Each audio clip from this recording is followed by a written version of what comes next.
Thanks for being here. Let us please stand for the Pledge of Allegiance.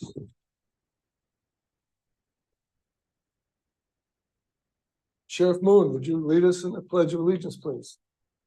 I pledge allegiance to the flag of the United States of America and to the republic which stands one nation under God, indivisible, with liberty and justice for all. Please stay standing just for a moment. We'll observe a moment of silence for the two officers who have died in the line of duty since our September meeting.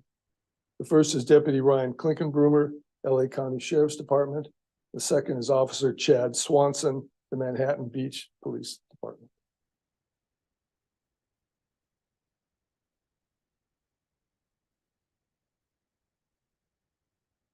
Thank you. Please take your seats.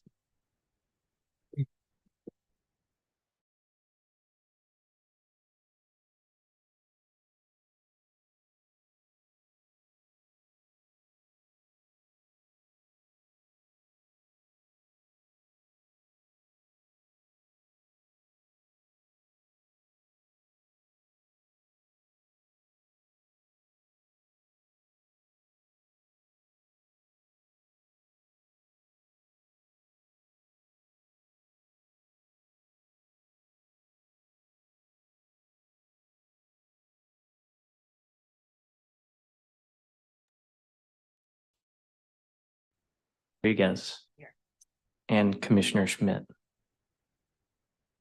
Thank you. Thank you. I would now like to introduce to my second left there, our advisory committee chair, Visalia Police Chief Jason Salazar. To my immediate left is Post Chief Legal Counsel William Toby Darden. And to my right, our Executive Director, Manny Alvarez. Also, before we start, I'd like to introduce our two newest commissioners, give them a chance to say a minute or two about themselves. Sheriff Shannon Moon, Nevada County, and Sergeant San Diego PD, Nick Wynn. Sheriff, would you start? Just a couple, say hello. Thank you, Chair. Pleasure to be here. I'm Shannon Moon. I was born and raised in Nevada County, which is the county that I am currently the sheriff of. This is the start of my second term. I am a 33-year law enforcement employee of our sheriff's office. I started in corrections in 1990. It's been an incredible journey through 33 years working in law enforcement for my community. Prior to that, my father was in law enforcement in my community, was a former chief of police in one of the small municipalities in our county. So I grew up in that law enforcement family. Just it's a pleasure to be here. It's a pleasure to work with all of you, and I look forward to the appointment and being on the commission. Thank you, Sheriff. Sergeant Wynn. Thank you so much for having me here. My name is Nick Nguyen. I am a sergeant with San Diego PD. Been there for 18 years. My parents came over during the Vietnam War, kind of over to California, San Diego. So it was kind of the American dream for us to just succeed in this country, in the state. So I work in our special projects and legislative affairs unit over in San Diego PD, and also director of our police union. So I'm just excited to be here. Thank you. Thank you, Sergeant. We now are at the public comment portion of the hearing. This is the time for members of the public to comment on the commission agenda. Pursuant to commission policy, the commission chair will manage the public comment period in deference to the commission's workload and meeting time constraints. Time is reserved at the beginning of each commission meeting for public comments on the agenda. If required, we will go longer than our customary 15-minute period, but I may limit this period to no more than 1 hour in order to fully cover the agenda today. Members of the public who wish to speak are asked to limit their remarks to no more than 5 minutes each. If many people wish to speak on the same topic, I may request remarks be limited to less than 5 minutes. Pursuant to existing commission policy, the chair may conclude the public comment period if multiple speakers are being repetitive. And please be advised the commission cannot take action on items not on the agenda today. Is there anyone who would like to address the commission during public comment? Yes, sir. Come forward, please.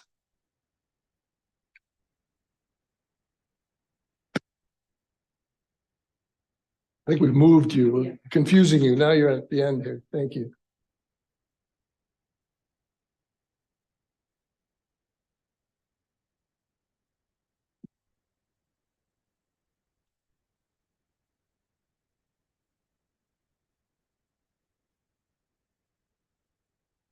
Testing. Good morning, everyone. Are you all ready? My name is Marshall Arnwine. I am the legal policy advocate for the ACLU of Northern California. Today, I'm here representing the co-sponsors of Senate Bill 2 that includes the Alliance for Boys and Men of Color, ACLU California Action, Anti-Police Terror Project, Black Lives Matter California, California Families United for Justice, Communities United for Restorative Youth Justice, Policy Link, Stop Coalition, and Youth Justice Coalition. My first comment is related to agenda item on page 6 titled Update on Review of Serious Misconduct Cases Related to Bias and Sexual Assault. The co-sponsors of SB 2 are opposed to the commission delegating staff to review and propose amendments to California Code Regulation Section 1205. We do not support the attempt to clarify definitions regarding demonstrating bias and sexual assault. We believe that any attempt to narrow the definitions will be contrary to legislative intent and spirit of SB 2 in protecting the public from officers who commit such acts of serious misconduct. For there to be law enforcement accountability, the definitions for demonstrating bias and sexual assault must remain as defined and listed in SB 2. If the definitions are narrowed, this will allow officers who commit these serious acts of misconduct to escape accountability through loopholes of overly descriptive definitions. Regarding sexual assault, even in cases where the complaint does not contain evidence of a sexual assault act or actions, the allegations of speech or behaviors is still serious in nature in determining whether an officer could serve the public responsibly. It presents a clear threat and bias to the community that cannot be tolerated or normalized. In order to protect the public, all allegations of sexual assault complaints must be taken seriously. There's no need for clarification of the type and degree. We urge this accountability division and commission to continue to use the legislative law as the guide for whether an officer should be reviewed for decertification. SB 2 created a fair, multi-layered decertification system with strong due process protections to ensure both fairness to the officers and that a police badge can no longer be used as a shield from accountability. Any attempt to narrow the definitions will be a step backwards for accountability and present a real danger to the community. I'm going to pivot now towards a more general comment regarding the structure of the public comment period of this meeting. We are also requesting that the order of when public comments are presented change to be after the agenda items are discussed by the commission. The way the order is currently set up, the public is not able to thoroughly provide a public comment substantively on what they hear during the discussion of the agenda items. At times, the documents attached to the agenda items do not even provide enough information to provide meaningful comments and feedback to you all. Additionally, 10 days is not enough time or sufficient time for the public to read through all the documents and be able to provide substantive comments. This is especially true where the details of the agenda items are unclear. If the commission is serious about having public input, please consider releasing the agenda at least 21 days prior to the meeting. Thank you for your time and attention. Thank you, Mr. Awan. Are there any questions or comments for Mr. Awan? Seeing none, thank you, sir. Thank you very much for coming. At this time, Executive Director, Mr. Manny Alvarez would like to address the commission. Mr. Alvarez. Thank you, Mr. Chair. Good morning, all the commissioners and everybody in attendance. Thank you for allowing me the opportunity to speak. As normal, I'd like to just give you an update as to where things have been since the last meeting in September, some of the things that we've been working on and some of the things that we're still working on. So since the last meeting, we've published that we are doing a training symposium, 2 sets of training symposiums we haven't done in multiple years, at least the 7 years I have been here, we haven't done them. We have a training symposium scheduled for January 23rd in Orange and a training symposium on February 27th here in Sacramento. We've estimated that we'll have up to 350 individuals in attendance at that training symposium. And it's primarily focused on training managers to inform them of post services and various other items related to post. We're currently trying to update the management course. As we've spoken previously, we signed a contract with the UC Possibility Lab or the Policy Lab on conducting a review of the management course. They completed that work. We've had a couple of law enforcement executives do surveys across the state in terms of the management course. And now we're going to host 2 workshops, primarily with chiefs, sheriffs, and lieutenants and captains on the management course to see if it needs to be revised. That is scheduled for January 8th and February 26th. If any of you are participating in that, we thank you in advance. Since our last meeting, we've released 2 sets of guidelines. We released basic course training guidelines or a guide, anti-reproductive rights guidelines, and we're currently working on releasing hate crimes guidelines. They should hate crimes model policy. Correct that.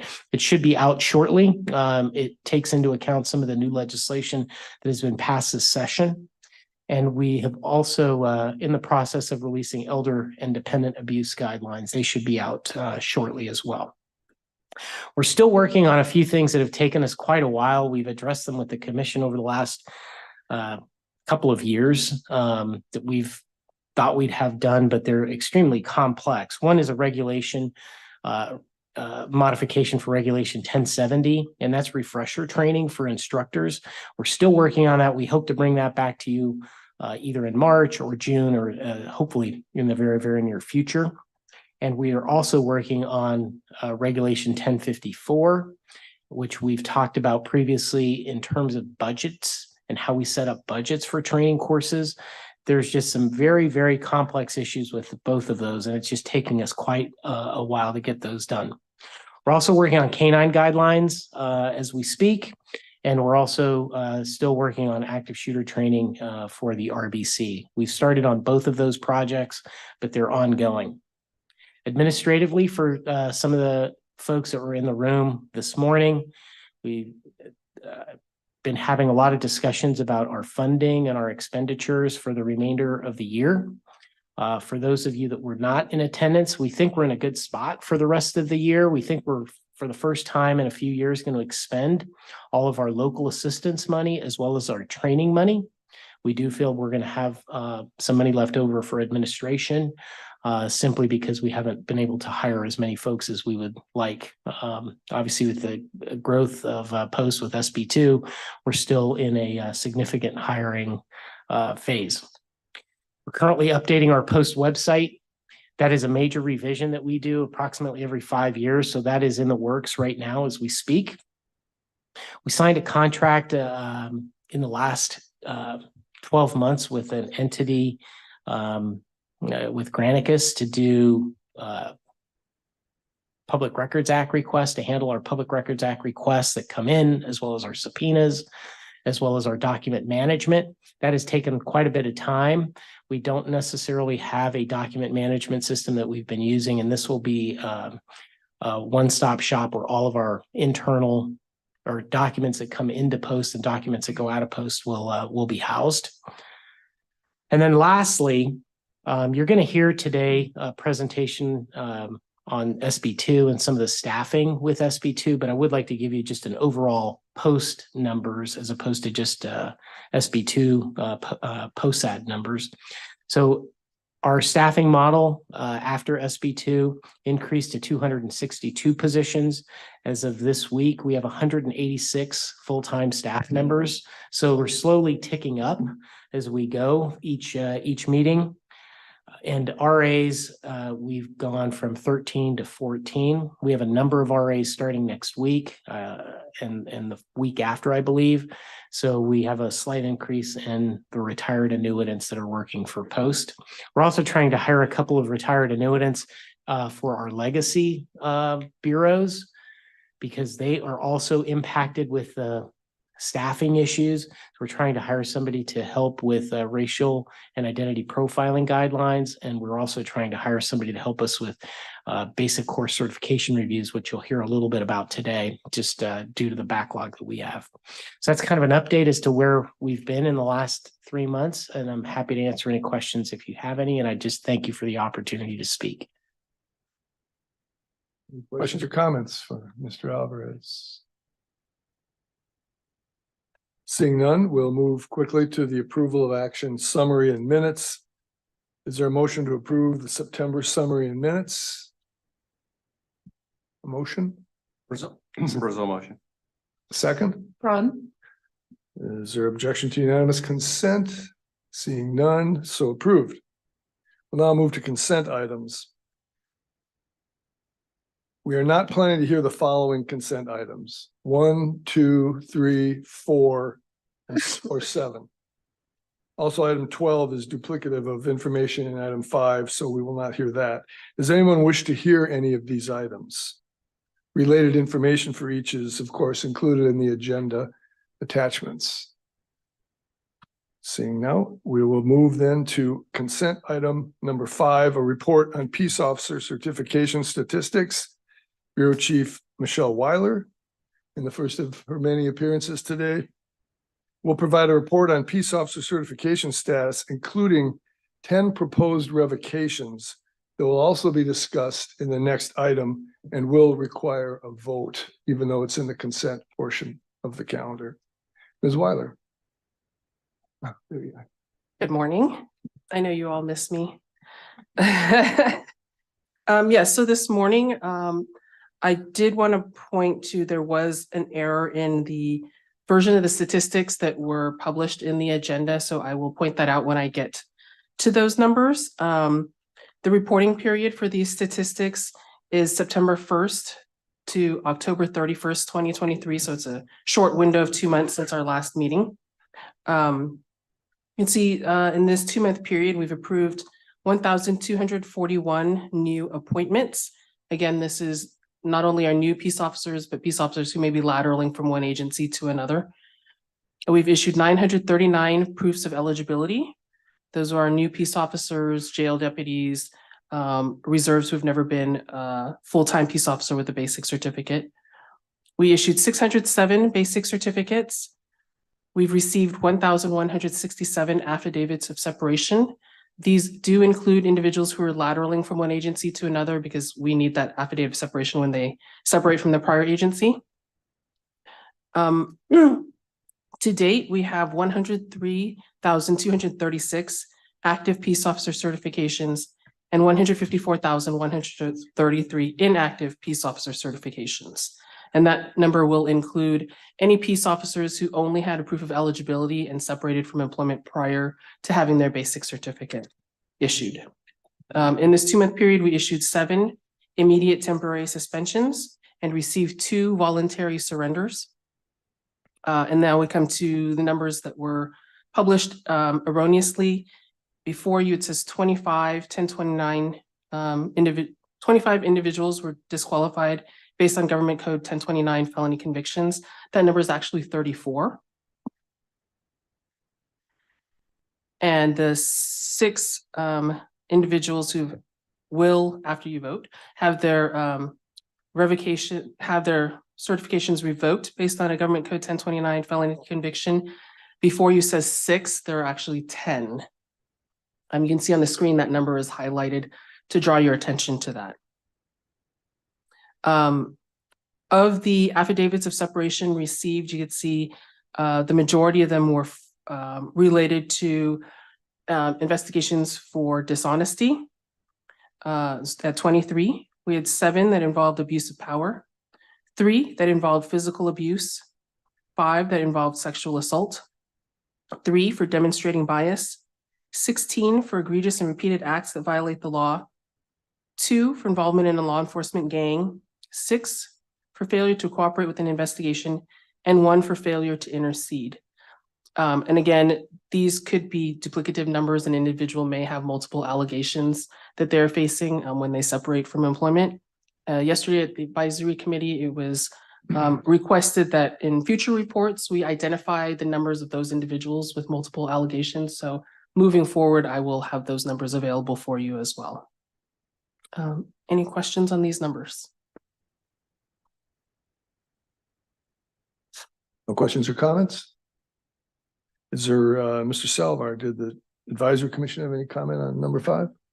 Thank you, Mr. Chair. Yes, the advisory committee did receive this report, and as Michelle commented, requested that where the numbers showed duplicitous allegations of serious misconduct, if you could have an actual number of how many officers are represented in those numbers. And then also, there was also discussed with regards to the numbers that are provided there for a limited reporting period, that it would be beneficial also to know year-to-date numbers to give a bigger context as to what those reporting numbers are throughout the year. That is all, Chair. Oh, yes, that reminds me. So the erroneous numbers were part of a miscommunication among staff when we were putting these together. So moving forward, starting next year, we will be giving you year-to-date numbers rather than based on reporting periods in between commission meetings. That should help us eliminate some of the confusion that happened in this last agenda items preparation. Thank you, Ms. Weiler, and thank you, Chief, for the helpful comments from the advisory committee. It was a good discussion yesterday. Number 6, we'll move to on consent, is the report on Government Code Section 1029 convictions that occurred after January 2022, which are being processed for revocation. Post has identified the 10 officers referenced in Ms. Weiler's report as disqualified to serve as peace officers in the state of California. Assistant Executive Director Anne Marie Del Munayo will discuss the revocation requirement and note that these revocations must be confirmed by the commission. Following Ms. Del Munayo's presentation, we will move to a vote on these 10 revocations.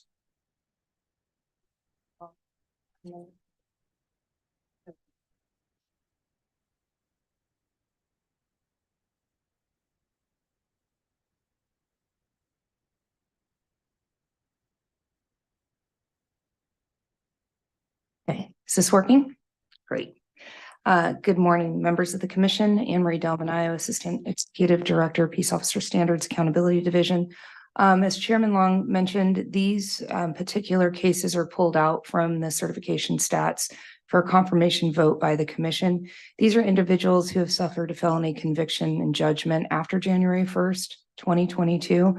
The law requires individuals who have a judgment of a felony for specific violations will be revoked by the commission. I'm also going to ask Chief Counsel Darden to review for you how we get to the point where we've made a decision regarding these cases of felony convictions and judgments. Thank you. Good morning. So it was a request that we advise the commission with respect to what the internal process is to ensure that these convictions are actually disqualifying, and I'll be as brief as a lawyer can be. So as you know, with Senate Bill 2, effective January 1st of 2022, a disqualifying felony conviction, we can revoke their certification. For convictions prior to 2022, we're not able to revoke, but we can, as we have always had the right to do, put a notation on their EDI profile that they are ineligible due to the disqualifying conviction. So what do we do when we get this information? We can get the information in a number of ways. Number one, the DOJ is required to send us under SB 2 a list of felony convictions, and it has done that. We have well over 400 that have been sent to us. We can also learn about them in the course of a serious misconduct investigation, or we can learn from other means, a citizen's report, or we see it in the paper or whatever. So there are a number of ways that we can learn of a potential felony conviction. If that's the case, we have a complete process to obtain all of the documentation and make a determination as to whether or not, based on the law in effect at the time of the conviction, it is disqualifying or not. I won't bore you with it, but the laws changed significantly. A conviction in 1990, and we have some of those that we're looking at, 2005 versus 2022. Depending on the developments in a criminal case, the law has been different with respect to whether or not the officer is ineligible or not. As you may know, in a criminal case, a number of things can happen. The person might plead, but then be put on probation. And if they satisfy probation, the initial plea might be withdrawn, or there may later be a motion to vacate, or they may move to expunge. A number of things can happen in a criminal case, and those all have legal consequences with respect to whether or not it is a disqualifying conviction for licensing purposes. So when we get this report of a conviction, we reach out to the court, we get the complete court file or as much information as the court has. The officer would have an opportunity to give us information as well. And then we will review all of those facts and the chronology of what happened in the criminal case, determine the legal consequences of each act, and then ultimately whether, based on the law at the time of the operative conviction, we believe that it is disqualifying. If it is, our internal staff, we write that up, it's approved within the legal department, and then it's put into place with our post-ed division to send out a notification of interim disqualification to the officer pending the commission's final approval. So I can give you more detail if you want, but that's just a quick summary. I just wanted to ensure you that we do have a very vigorous and detailed process to obtain the facts and to review these and to ensure that we have certainty within legal affairs that these are disqualifying convictions before we bring them to the commission.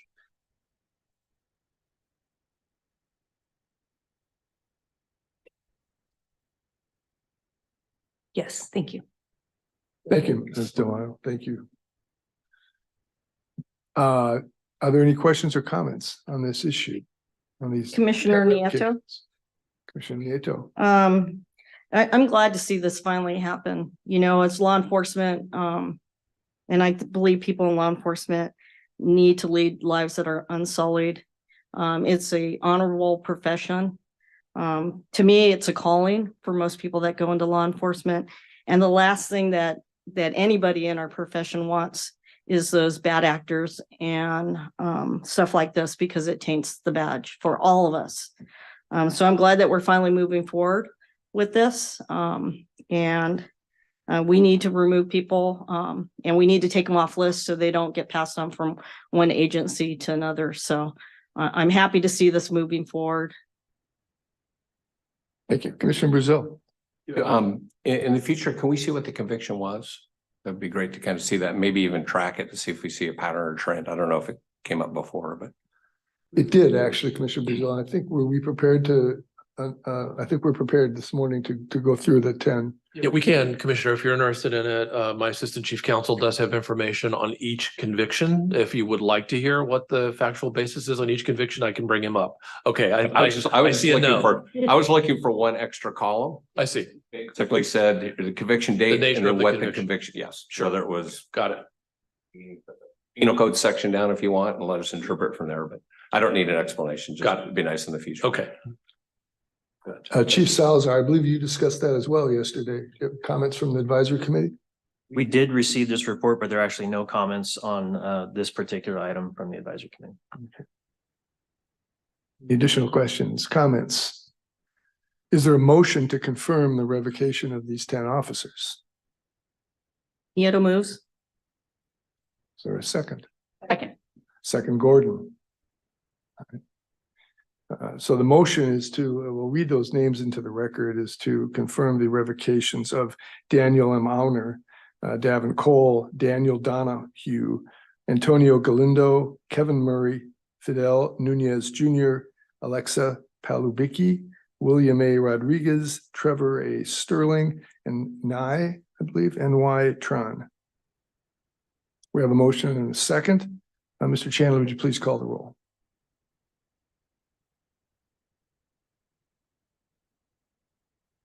Commissioner Barcelona, Commissioner Braun, Yes. Commissioner Brazil, Yes. Commissioner Cooper, Commissioner Yule, Commissioner Gordon, Yes. Commissioner Long, Commissioner Marsh, Yes. Commissioner Moon, Yes. Commissioner Nguyen, Yes. Commissioner Nieto, Yes. Commissioner O'Rourke, Yes. Commissioner Rodriguez, and Commissioner Schmidt. Thank you. It's 12. Motion passes 12-0. Thank you. Our next item, number 8, Learning Technology Bureau Chief Roseanne Rochelle and Information Technology Specialist Catherine Bacon Davis will provide us a report on learning management system modernization.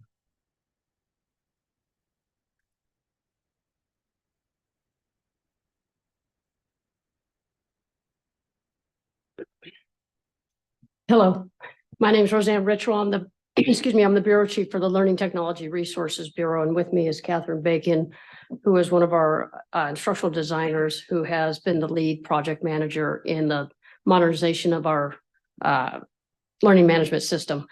I recognize that we have new commissioners, so I'm just going to give a brief background on why we're giving an update with regards to this system. Back in 2020, we were tasked with, my bureau was tasked with looking at and modernizing the learning management system, which is the system in which we deliver training, online training and video training, and to see if we were on task both fiscally and meeting the needs of our constituents and stakeholders for online training. And during that time, this has been a 3-year project that just came to fruition back in August. And sorry, there's an echo, and so kind of confusing, so bear with me here. It took everybody in my bureau to look at this and engage in updating the functionality of the system.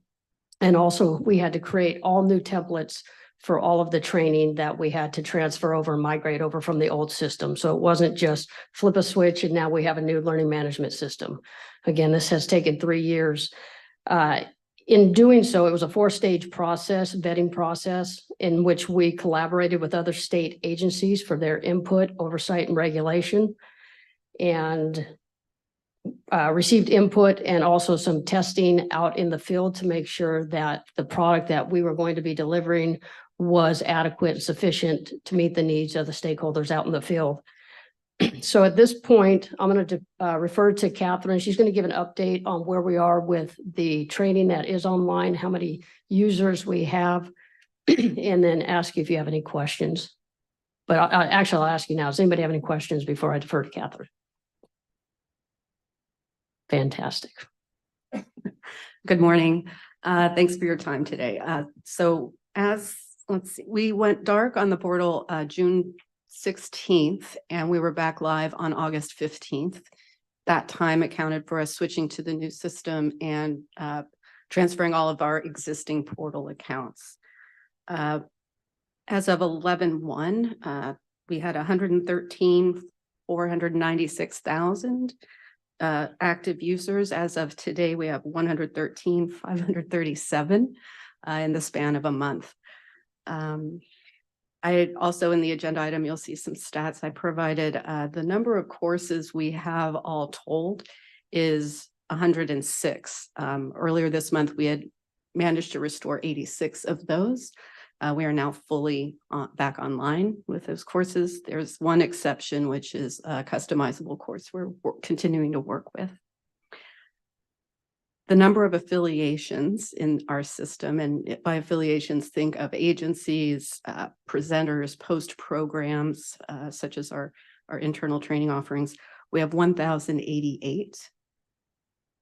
Our number of active enrollments on November 1st was 15,995. Those are people actually enrolled and registered for courses that are ongoing. And as of today, it's 23,868. Number of course completions. At the beginning of this month, we had logged 8,882. As of today, we have logged 25,661 course completions.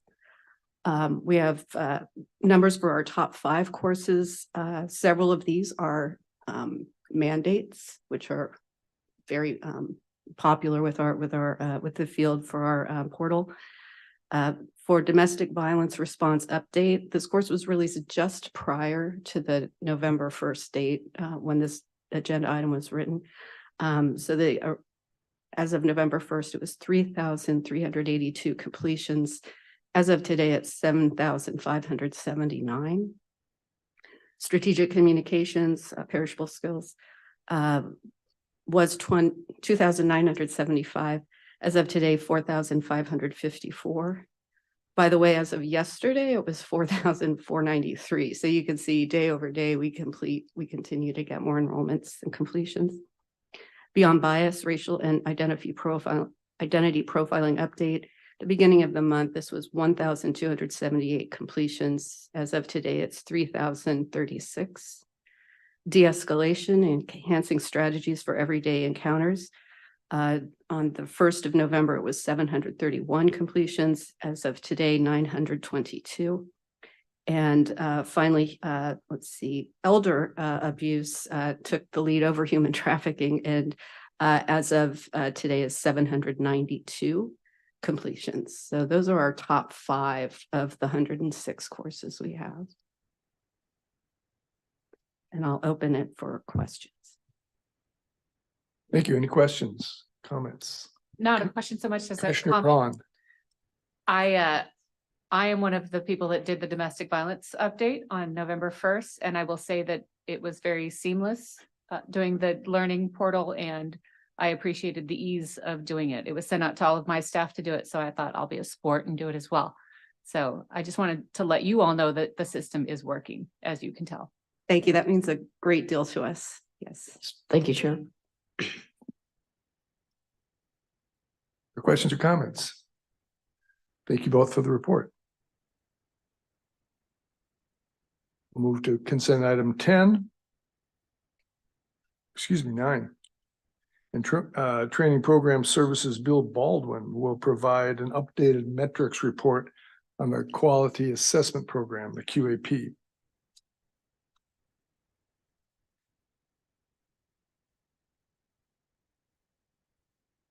Morning, Chairman Long, Commission members.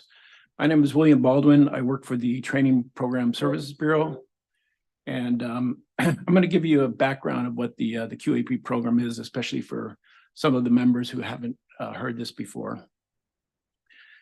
This agenda item provides analysts of the analysis of the progress and efficacy of the quality assessment program, as well as the measures taken to continually improve outcomes.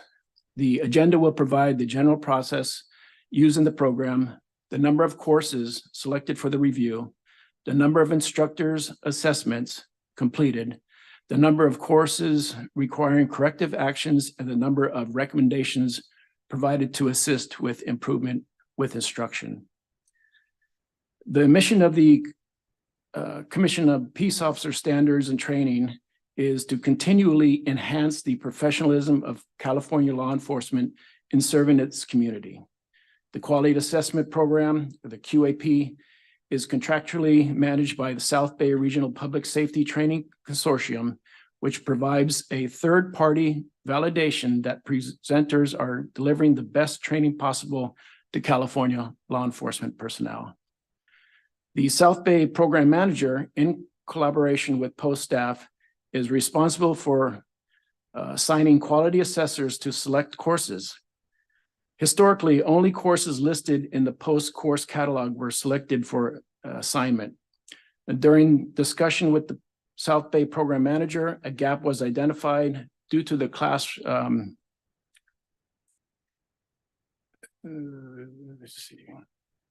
due to the many presenters not listing their courses in the catalog. Typically, the presenters that plan or providing agency-only training to their own personnel do not usually list the training in the course catalog. Once recognized, the South Bay Program Manager was provided with a list of all courses, inclusive of those not listed in the catalog. These courses are now being evaluated in the future. So what we did with a couple of them with the PC 832 arrest, we're looking at those courses now. Some of the agencies who do their own firearms or arrest and control tactic courses, we're going out and like LAPD or LA Sheriffs, we're looking at those now, and they don't usually list them in the catalog. Another common reason for selecting a course of to quality assessment is in response to an external complaint. When a complaint regarding a course or instructors is received by post, it is reviewed by post staff and investigation initiated if warranted. As part of the review process, the complainant may be forwarded to the post QAP manager who initiates a request for a QAP with the South Bay manager. Once the program manager notifies presenters that their course has been selected for a QAP, post provides a South Bay program manager with the expanded course outline, the instructor resumes, the course hourly distribution schedule, and a safety plan if it's applicable, and the course budget. The assigned assessor will review those items, ensuring the course outline and lesson plan, if provided, adhere to legislative and regulatory requirements. The safety plan appears reasonable, the hourly distribution is complete, and the course budget is reasonable before assessing a course. Most quality assessors in the program are graduates of the Instructor Development Institute, or IDI. They're master instructors, graduates of the Master Instructor Certification course. The time that is required to complete this Master Instructor Certification course is typically 10 to 12 months and involves a creation of a course of instruction, which includes student learning outcomes, student learning activities, and a lesson plan, just to name a few. Once that course is developed and validated, the student is required to pilot that approved peer review course. Only personnel that have completed the MICC course or are actively working in the latter stages of the MICC program are allowed to be assessors for this program. The assessor assigned with the provided course information audits the assigned course. The assessor completes an instructor assessment for every instructor in the course, inspects the classroom or training location for suitability, and ensures that safety protocols are adhered to. Many courses, depending on the length, have several instructors during the course of instruction, requiring multiple assessments. Under completion, the QAP, the assigned assessor, returns the assessment to the South Bay program manager. At that point, we get that and we review it. Other courses may have regulatory issues such as missing resumes or corrective formatting of the expanded course outline. Others involve instructor ratings that are either unacceptable or needs improvement in one of the 9 categories for the rubric, which is attachment number A. These issues are listed in the letter to the presenter, and the presenter is given 21 days to respond with an after action plan on how they will the instructor will meet those standards, or how they will fix those issues that are regulatory or dealing with the instructors. If they do not respond within that 21-day period, the course will be placed into modification in the post-electronic data interchange, which will prevent the agency from presenting any new courses or classes until an action plan is provided and the modification status is removed by post. An internal note of the course assignment is placed in the internal comments of the EDI under the course number. So what we'll do is we will, in the comments, we have comments in the EDI, and we'll let them know that a QAP has been performed on that course and what were the outcomes. The next part is from December 1st to 2022 to November 1st, 2023. So a year period, and I've updated this. We have completed 89 assessments. We have seen 89 assessments or scheduled 89 assessments. 71 have been completed, 3 are pending, and 5 are in progress. And so when they say in progress, it means that we We have read the assessments. I have sent out letters to the presenters asking them for the corrective actions, and I'm waiting for them to return those after action report. The pending evaluations, that means that they have been assessed, but the report hasn't been written up and sent to me yet. Out of those 89, there are 36 of the assessment, there was nothing wrong with them. They did well. 15 of those, it was an issue with an instructor. 14, when it says multiple problems, there was either both instructor and a regulatory action. And then 5 regulatory action, it would just be some kind of regulatory action that they need to take care of. And of the, there was a total of, also we've provided 514 recommendations of improvements in those assessments. So when we do rate or assess the instructor, we'll also give them some type of information how they can better their performance. There was a total of 3,478 hours of classroom or courses, and 232 individual assessments were presented. During that last year, we did have 4 presenters who had issues with instructors, and on all 4 of those courses, we asked those instructors, they're very, very bad. So we asked them, get rid of this person. We don't want them teaching for post. And a lot of those, not only were they bad with their instruction, but some of the professional behavior that was a key too, that asked them to remove them from the program. Out of the 4, 3 of them did. 1 agency, we talked to their administrator. They really wanted to keep that person because that person did a lot of instruction. They were an expert in their field. So we kind of had a compromise with them. We asked them to get some retraining, go see another academy instruction certification course. And they counseled him internally. And we have another follow-up QAP to make sure that those issues have been addressed. Any questions? Any comments? Commissioner Gordon? So on the instructors that really don't pass the test, so to speak, although they may not be teaching those particular courses, they may then decide to, try to teach for someone else or have their own company. Is there a way that that information is available so that we know who's providing subpar instructing? I think that's an important point. How is that for post cross-reference so that new courses aren't getting approved with that person as an instructor, and how is that information available in another way? Well, I've started tracking who the instructors for each course are and what their performance was. So that's just part of my list that I go through. And, like going through these things, we did see one instructor who did bad in several different courses. So that was a little red flag that we noticed. But yeah, that's something that we're doing now. We're starting to track each instructor because some teach for multiple different presenters.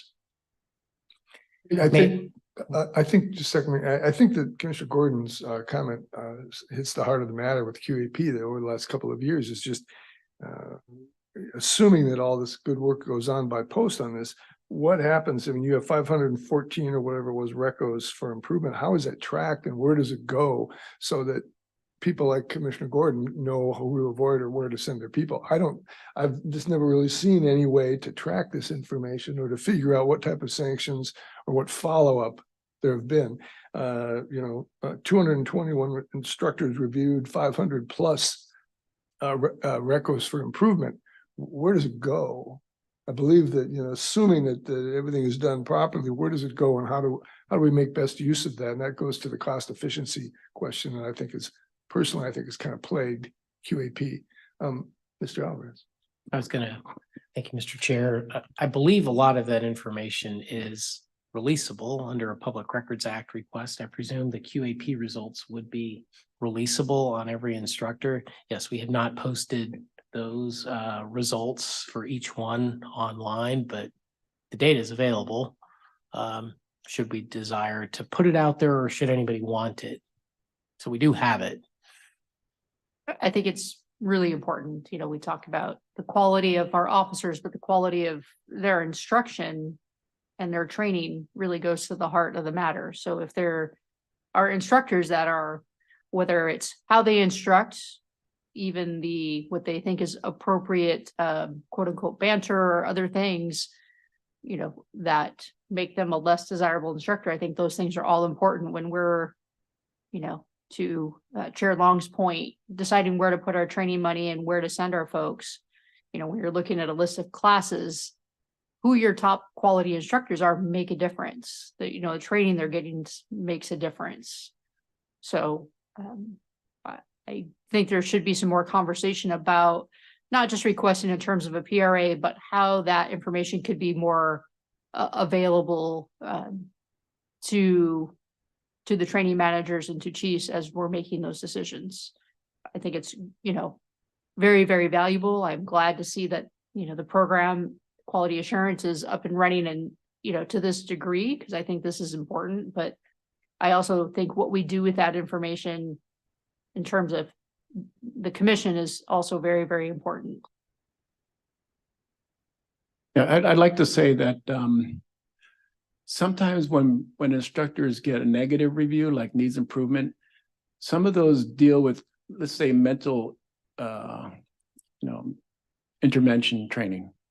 And they ask professionals from that field, like doctors or people who are not really instructors for full time. They come in and they'll just lecture. They have a PowerPoint presentation. And of course, in the rubric, if you have a PowerPoint presentation and you don't get involved with question and answering and get the students involved, they're going to get a needs improvement rating. So sometimes we got to look at that too and say, well, okay, maybe the presenter can talk to them, try to get a little bit better, but they're not true professional instructors. So, and there's also another course that it's a 40-hour course, and it's full of so much information that has to get through with its 40 hours. So these people they do use a lot of lecture, and because that's the only way that they can do it. They can't break out into groups and do a lot of learning activities because there's just so much information in a short period of time. But I think that's, when we look at it, that's what we need to know. Like it's not just you're good, you're not good, but having some of that feedback so we know as we look at a course overall as well, like just that it's a course that's heavy in material. Maybe it should be more than a 40-hour course so that it can be more interactive. I think those are all the things, like I said, when training dollars are so limited and we're looking at how we're improving the standards of our officers, those are all, that information is very valuable and important. That is, thank you, Mr. Chair. I guess that is something that we could definitely look into providing that information with each course so that it's available to whoever wants to attend that course. Perhaps listing the QAP results of the review. We'll definitely take that into consideration, give you an update if that's feasible. I presume legally that we can do that. We'll have to have a discussion, but I'm sure that we can. In terms of a couple others, like the management course where there's particular instructors, and that's something that's, in one sense directly funded by Post through our contracts. Those are ones that, if they don't remove those instructors, that should have a consequence, because that is something that Post directly controls those contracts. So, those are ones as we look at those, I think we should be taking a greater look at. I would add my voice to Chief Gordon. I think without consequence, you remove the essential incentive in many cases for improvement. And without information, you really make it a very difficult product for chiefs and sheriffs to use. So I think we need additional conversation on this going forward, and I hope we'll continue having this discussion. Thank you, Mr. Baldwin. Any other questions? Then we move to item 10, report on basic course certification review. Bureau Chief Carrie Holler and Staff Services Manager Bill Lewis will report on the basic course certification review process.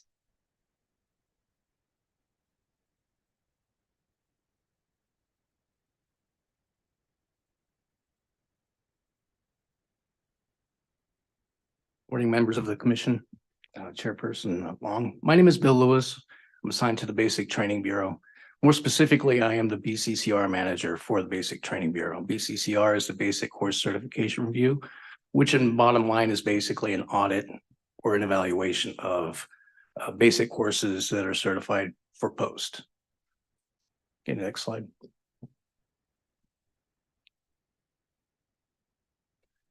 So why do we do the BCCRs? If I can direct your attention to the PowerPoint, I'll let you read that while I explain in my own words. It's the responsibility of the certification review team to safeguard the standards of post programs facilitated by certified presenters. Next slide. Before I get into the cycle of review, I'd like to address that there are 41 regular basic courses in the state of California. RBCs or full academies. And it is, in addition to the 41 RBCs, there are approximately 87 additional basic courses that the certification review team conducts BCCRs on. These include Module 3, Module 2 courses, and PC 832 arrest and PC 832 firearms courses. 6 months prior to a BCCR for a regular basic course or a full academy, we'll contact the presenter director and or the coordinator and let them know that we're interested in doing a BCCR on the academy. After that conversation, a notification letter is drafted and an email is sent out, and we'll recontact that director and or coordinator, and we'll explain processes of the BCCR. In the BCCR notification letter, there are certain items that we require. That is their test security policy, a student manual, a schedule, and there's one other thing that I'm forgetting off the top of my head. So forgive me, I'm a little nervous. Schedule. Anyway, we'll press on. It's not a test. You can cheat and bring notes in the future. Sorry. Okay, yes, the self-assessment report. Thank you, ma'am. Appreciate it. That's the most important thing. So the self-assessment report is actually an evaluation that the presenter can complete on their own. What it does is it sends out the questions that we're going to address when we get on site. What we ask the director and coordinator to do is basically, I call it split the baby, but send that SAR to their respective lead instructors so that they can answer the questions and then recollect that self-assessment report and give it to the coordinator and or to the director so that they can see where their limiting factors are with their regular basic course. Next slide. So there's a lot of legwork before we even get there. We have a pre-visit, which I just explained. We have an on-site visit, and then we have a post-visit. Next slide.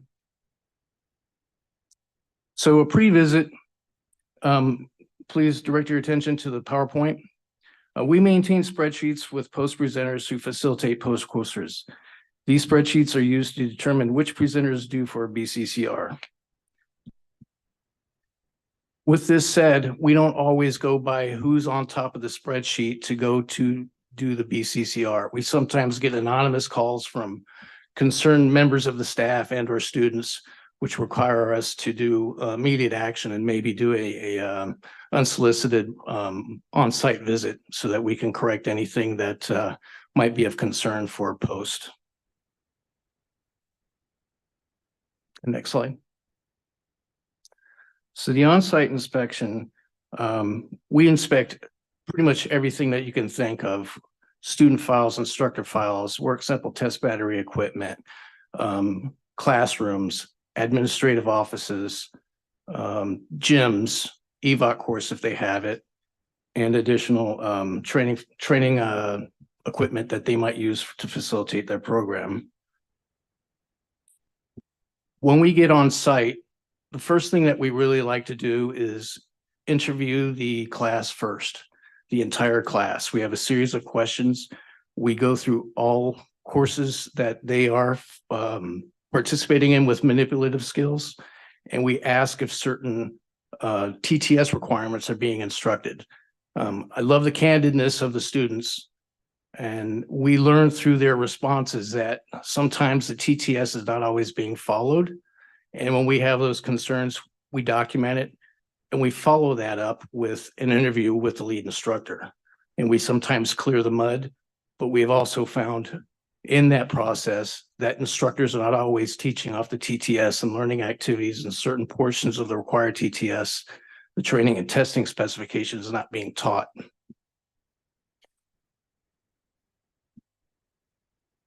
Next slide, please. So continuing with the PowerPoint here, we also make sure that, the Academy is following their own policies. So in addition to the post policies, we'll break out their policies and cross-reference them to our post regulations and ensure that they're actually following their own policies in addition to the post policies. When we're finished with the process of the BCCR, we actually have an executive debrief with the command staff of the RBC, the regular basic course. In that debrief, we'll comment on exemplary items, compliance issues, and recommendations that are best practices we find throughout the state of California. Exemplary items is an aspect from the course Exemplary items is an aspect in course presentations that goes up above and beyond the post minimum standards. Doing your job isn't an exemplary item. What are you doing above and beyond doing your job is what we look at. The next item.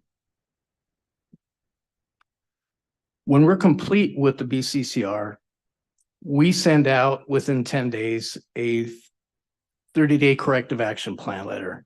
In that letter, we draft out all the compliance issues that we find for our visit.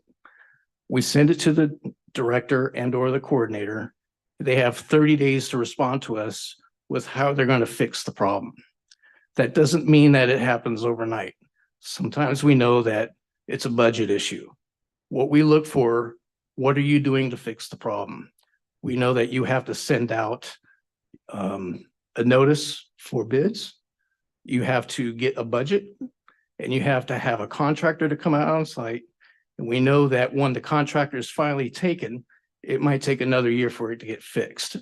But as long as you can address how you're going to fix the problem, we'll take that in consideration so that you can continue your course.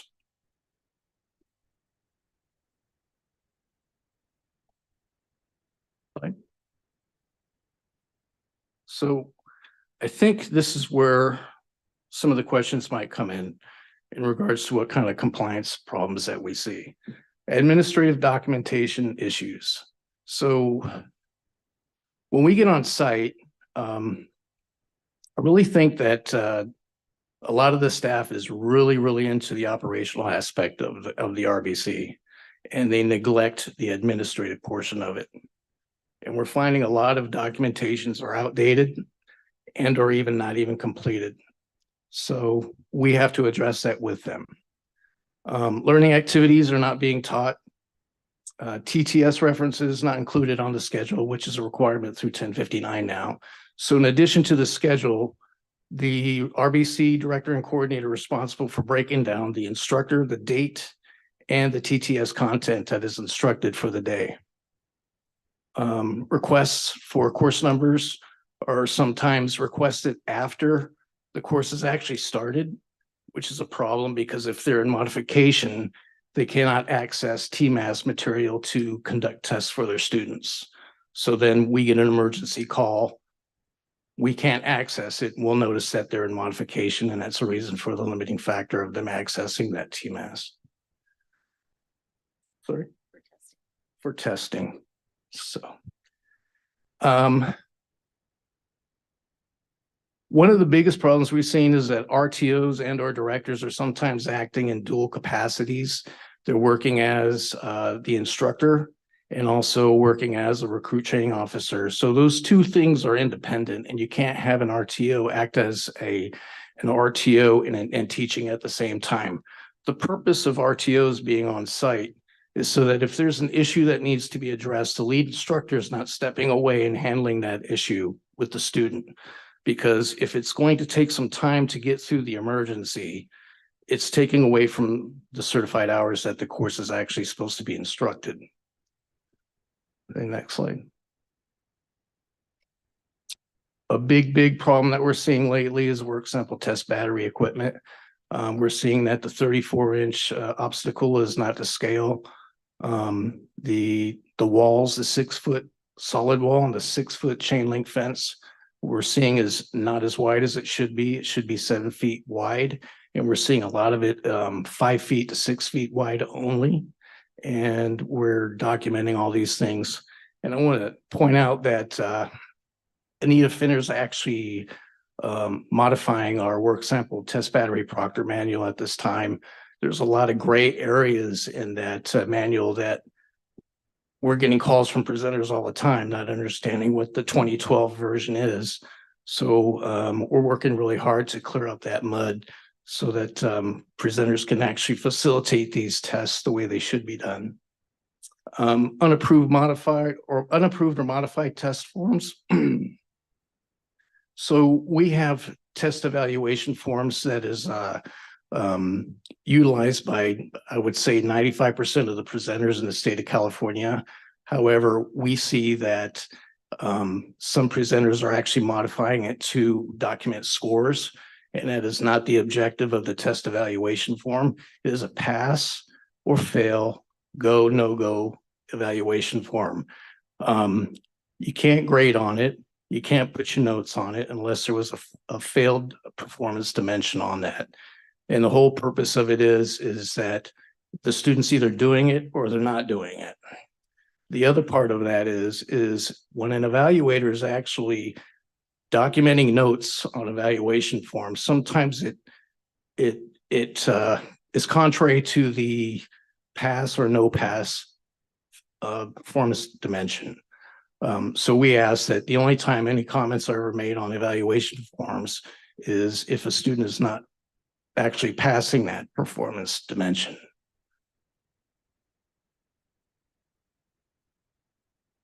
So instructor scenario evaluators not meeting requirements. We're seeing there recently, Commission Regulation 1059 requires scenario evaluators to have at least a basic certificate. And the purpose for that is that they will have at least some practical experience as a law enforcement officer to properly evaluate a scenario scene. And we've noticed in recent BCCRs that there are evaluators out there that have not received their basic course certificate yet. There's some confusion on their part. They think that graduating from an RBC is actually a post certificate, but it is not. That is just a certificate of completion and not a post certificate for basic. Next slide.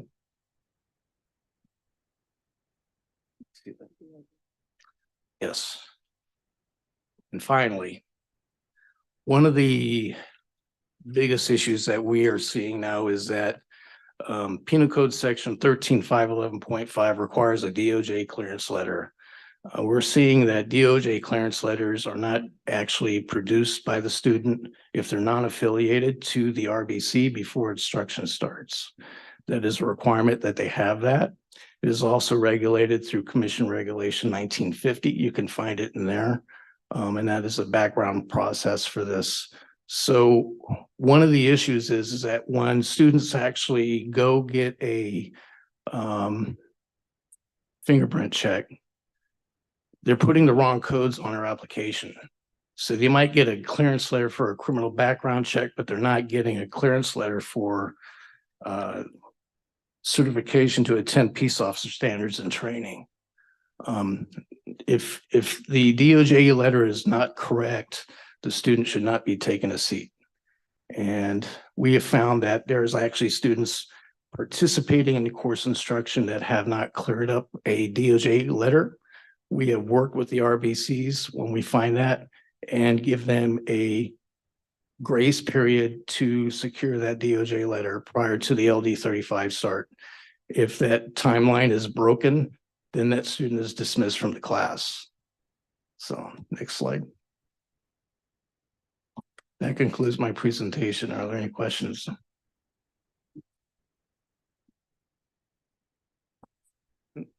So, Roberts. I may add some comment. Thank you, Mr. Chair.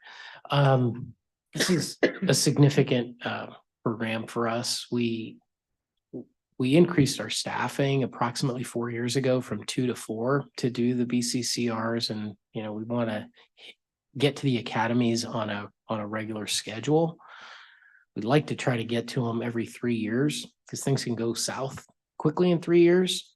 We also, because of the increase in staffing, we're able to now do some of the PC-832 providers as presenters, as Bill mentioned. There's never blue skies when we go out to see these academies. There's always something wrong. Some of the ramifications can be pretty draconian. As one of the slides up there was, hey, bring people back from the street to test them on certain things. So we've had to do that usually every year. Like we'll have one or two. It's like, hey, they didn't do this. We don't care that they've been on the street for a year. You got to bring them back and test them on the following. Generally speaking, we suspend an academy maybe once a year, but they can't continue until they fix their stuff. So it's important. The other aspect is we talked a lot about the administrative side of this, but there is some analysis that we do and that we hopefully can continue to do more as we automate. But we like to go in and have an idea what that academy is doing, how many students are graduating, how many are failing, why are they failing before we get there. Those are always red flags. We should hopefully continue to do more and more of that. You could have some academy that is administratively pure, and we've had that in years ago, and they're kind of a soup sandwich, so to speak, in terms of students completing, getting hired and such. So that's ongoing as we speak. But this is something we asked Bill and Carrie to put on just to show you what we do on these BCCRs, because they are very laborious, I believe. And Bill and Carrie, you guys can correct me, but the on-site visit is 3 to 5 days at each academy. Yeah, depending on the course. So a regular basic academy, they're usually there all week, all 5 days. Some of our module 3-2 presenters, they will do it. Well, they'll go 3 days for the module 3 and then 3 days for module 2. And then usually the PC-832 is 2 to 3 days. Although we only have 4 individuals that are dedicated full time to it, sometimes we have to take more or have people pop in to participate in portions of the reviews. So it's a significant program. We haven't put this on before the commission since I've been here. So I just thought it would be wise that you guys hear what we do on these academy audits. So thank you. Any questions that you all may have? Commissioner Gordon. First, thank you, because I think this is really helpful as we're looking at academies and the training aspect. But I had 2 questions. Does the auditor look at the number of injuries and how those injuries are handled?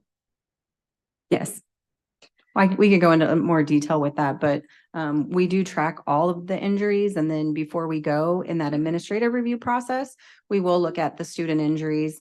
But besides the BCCR, we're looking at that anyway. We get a monthly report. We break it down by what's the injury, what are we seeing, any trends or patterns, and we'll address that even outside of a BCCR. Perfect. And then my only other question is, at any point during the audit, do you solicit agency feedback from the agencies that are using the academy? Yes, so speaking for Bill, sorry. Okay, I'm not doing very well. You can take care. So Bill, as the manager, will get a list from the academy of all their stakeholders who's sending it, and we will send out a survey. I will say though, sometimes we don't get a good response back. So I don't know if we're getting the correct emails, but we do reach out asking for that information because we like to give that feedback at that executive debrief on that final day. We also send notice to the agency heads, so of the academy, or the dean. So if it's a college, we send the notification to the dean. If it's a police, we'll send it to the chief or the sheriff. So at least they know that we're coming out for this BCCR and that we want them at that executive debrief. I may add one thing to the first question by Commissioner Gordon. So about 5 years ago, the commission approved a regulation that requires academies, any post-certified course, not just academies, to provide us information on injuries more than basic first aid. So we collect that data, and I know Bill and Carrie, when they meet with the academy coordinators and directors every 6 months, we present that information to them so they know where the injuries are occurring at the academies. Generally speaking, it looks like it's knees, from what I remember, knees and ankles being the main injuries. But yeah, it's important for us to track it, to give them that information. And it appears that they're giving it to us as far as we know. Yep. But it's now a regulation that they provided to us. Thank you. Mr. Brazil. Yeah, and I know, Manny, you answered like 5 of my questions that I had with yours, so thank you. Are there academies that are the Rockstar academies that when you go, I know we're going to find issues with something, but are there academies that staff, I love going there because they always have everything just the way it's supposed to be? Do we have those? So I've been assigned to BCCRs for about just a little over 4 years. I've been on 34 to 35 different BCCRs, varying from RBCs to Mod 3s, 2s, and A32s. I actually averaged out the number of compliance issues for all that I've been on, and the average is 7. And we've seen them as low as 2, but we're always seeing something going on. And as far as anybody out there as a rock star, there are a lot of good academies, but there are always some room for improvement for each that we go visit. Are there, I'm going to ask it now, the backside of it, are there academies you know when you go to, it's like, oh man, this is going to be one that's barely going to make it if they're going to make it? This is recorded, so keep that in mind. Well, kind of alluded to that already. So that Sometimes I get drawn back a little bit with my candor. So yeah, that's part of the pre-visit inspection. We can tell through the administrative portions of the electronic data interchange where they're at. We can see a lot of problems. We try to get, forward thinking on how we're going to approach it. But with the self-assessment report, the EDI review, and the other items that we look at, the student manuals, we'll know whether or not it's a soup sandwich that we're going to go eat.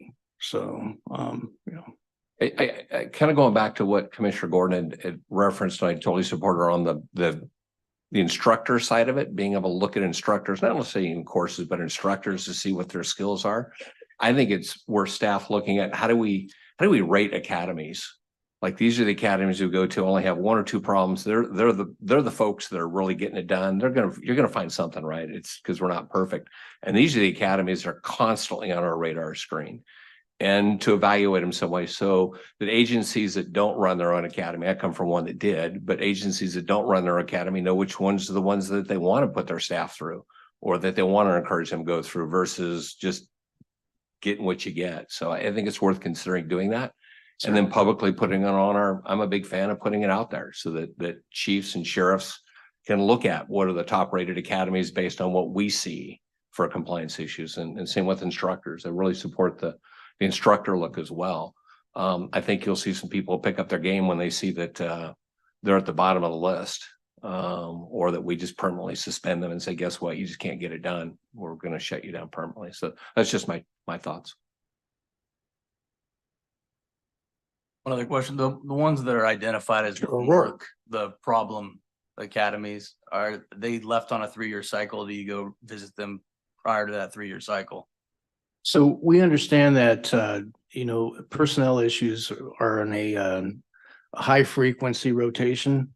So the continuity is not always there. We're seeing that coordinators are actually doing the job of, executive assistants, administrative staff, which is a limiting factor. The agency that we visited, it is my professional opinion, that if they would have had administrative staff to do everything the coordinator was doing, they might have walked away with no compliance issues, but they were stretched so thin.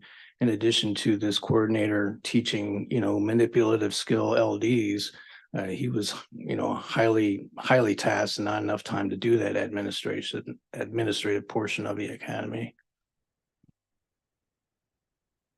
I mean, please, Mr. Chair, may Carrie and I speak. No, I was just going to piggyback to that. We do see a lot of turnover. And so you may have an academy that was running really great. And then all of a sudden we start seeing some issues and we realize they have completely new staff. And a lot of times we'll reach out and give them any kind of training that we can. They have a course approver that's assigned to them, so they can always reach out to that course approver. We also hold the basic course consortium twice a year. So we try to push information out and the problems that we're seeing so that if we are seeing the same problem, maybe we can get ahead of it by just talking about it at consortium. But if we do start seeing a pattern where we're having issues with one, we will go back out. What I was going to add, and I'm sorry if I missed this, if we do get complaints from time to time. And we will not wait till the BCCR process kicks in. We will go out and do a review. If there's, let's say, an issue with, nighttime firearms training, we'll go out and do it. We'll go out and just check on that as those things pop up. So from time to time, it seems like every month or two, we're out there checking on something that is not a full BCCR, but we're checking up on them. Yep.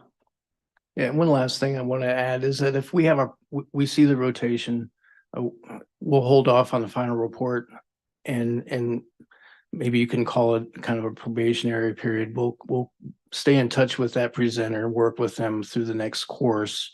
And at the end of that next course, do a revisit of their program and finalize their final report at that point. They don't get another 3-year break. So we'll kind of like probation, we'll watch them and assist with their program management. Commissioner Marsh.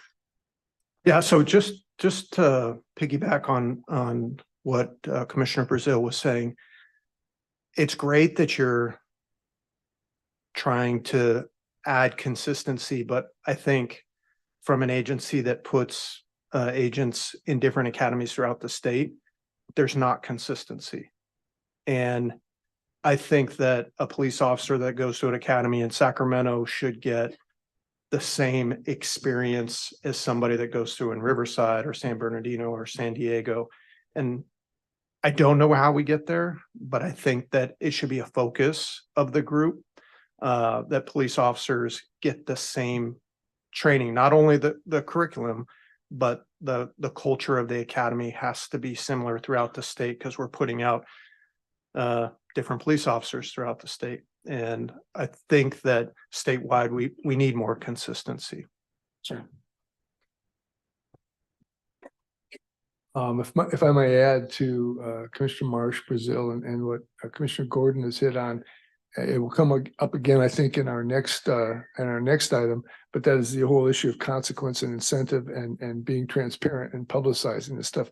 It seems to be a tool the commission's been talking more about. What I'm hearing from the commissioners here is that could we get some specific feedback on whether or not we could actually use some of that transparency in terms of publishing, whether it's grades or however you prefer to do it, so that that information is available. One of the themes I'm hearing on several of these issues from our chiefs and our sheriffs is if this stuff is not accessible to us in a manner that we can use it, it's all well and good.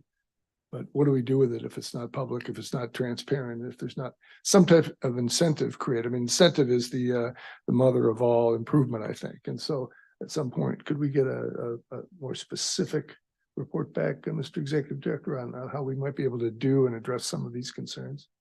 Sure. I think we could come back either in March or June with, after we have some discussions about how we make some of this data a little bit more transparent, we can come back with the follow-up presentation. Any other comments? Thank you, Ms. Holler. Thanks for your Mr. time. Lewis. Appreciate it. Thank you. Number 11 also touches on this. It's a big issue, and there was actually a very robust conversation, a very substantive conversation with the advisory committee yesterday on this. And that is pursuant to commission discussion in September, Assistant Director Jim Grotkow will now report on agency compliance with the Perishable Skills Program and continuing professional training. Mr. Grotkow. Thank you, Chairman Long, and good morning, commissioners. At the September 2023 meeting, the commission meeting, post staff facilitated a discussion regarding statewide percentage reports on regulatory compliance with Perishable Skills Program, which we call PSP, and continuing professional training we call CPT. At that time, the commission directed staff to identify a means for transparent reporting of compliance with training mandates. Commission Regulation 10005 requires that every peace officer other than level 3 reserve peace officer, every public safety dispatcher, every public safety dispatch supervisor shall satisfactorily complete the CPT requirement of 24 hours or more of post-qualified training during every 2-year CPC cycle based upon the statewide CPT anniversary date that is identified in Commission Regulation 10005.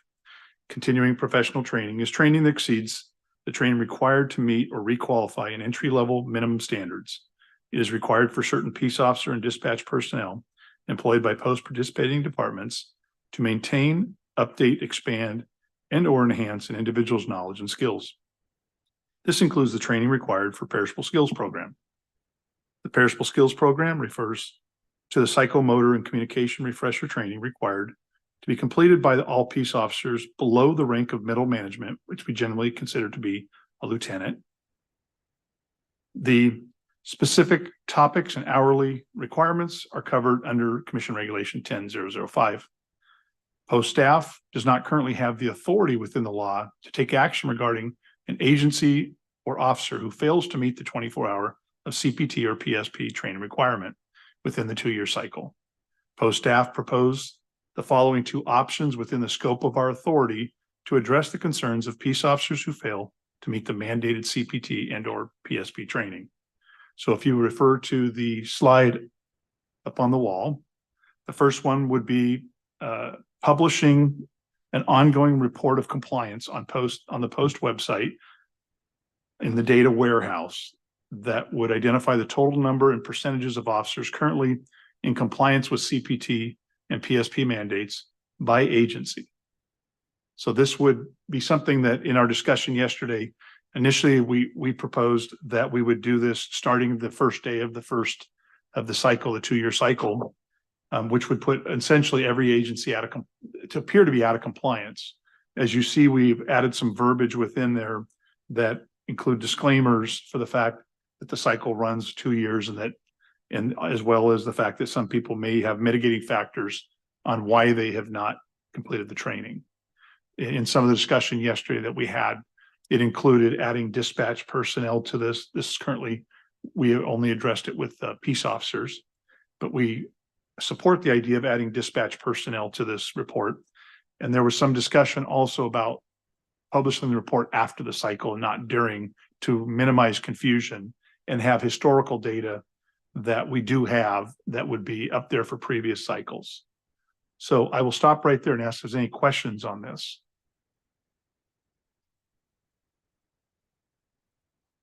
Questions about the 2 very specific pieces of this proposal? We will start with Chief Salazar as the advisory commission did it. Oh, sorry, that's it. What? You want me to go to the second one right now, or okay, there's a second okay. part of this, or okay. So the second slide, if we can move to, is a proposed amendment to commission regulation and/or procedure that would require each post-participating law enforcement agency to identify via the post-electronic data interchange known as EDI, those officers who are not in compliance with CPT and/or PSP training requirements and any mitigating factors for noncompliance. So as you look at the slide that we have a mock-up of, and both of these are mock-ups, we don't actually have these live. Our computer services staff put something together what it could look like. So there's a lot of opportunity to make changes. This would be where an agency head or their designee would have the ability to go in, or the requirement to go in if regulation has changed, to go in and mitigate why a particular officer has not completed the CPT cycle. Now, we identified some issues, concerns that we may have with that even from post perspective. That was shared by the advisory, and I will let the chief address those also, but essentially that we may be introducing some personnel related issues. For instance, if somebody's on military leave or they're on some kind of a extended sick leave that prohibits them from being able to complete the training, we don't want to then enter into what could be a personnel related issue that gets to be made public, because this would be something that would be CPRA-able, most likely. So the other thing would be if somebody's on extended military leave, we had the discussion that do we want to publish out to the public that John Smith, who is a peace officer in a certain city, is now not home, they're out of the country and their home is vacant, or family is home without them vacant, they're there. So that we realize there are some concerns about this. We believe there's some options we could do even within this that just does a mitigation statement within it. So an EDI, instead of giving a reason for the mitigation, just that the agency would do the mitigation of the individual. And then it'd be up to that agency to explain if there was a Records Act request that came in that requested why somebody did not complete the training. Some of the questions that came up at the last commission meeting were the workload that could be put on agencies for this. And I kind of wanted to give an idea. We broke these down last time for those that may not have heard this or just for recollection into 5 different categories. There were agencies 1 through 30 in size, agencies 31 through 100, agencies 101 through 250, agencies 251 through 1,000, and agencies with over 1,000. And again, these are peace officers, so those numbers will change with the dispatchers.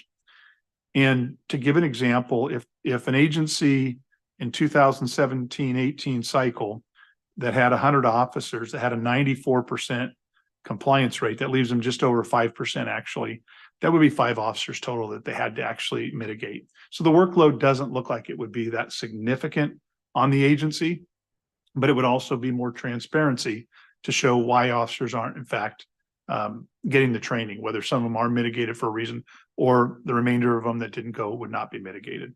As an additional example, in the 21-22 cycle, for an agency that had 1,000 employees, that was at 85.91%, which gives an approximate 14% reason that for non-compliance, that would only be 140 officers that would be subject to mitigation, all of which would not necessarily be mitigated. So those are some of the proposals that we have that we could do. The first one being one under the executive director's authority, he could do, and we could start doing starting January 1, essentially.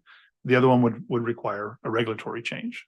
So I'll open it up to any questions, or if Chief Salazar or Executive Director Alvarez have anything to say.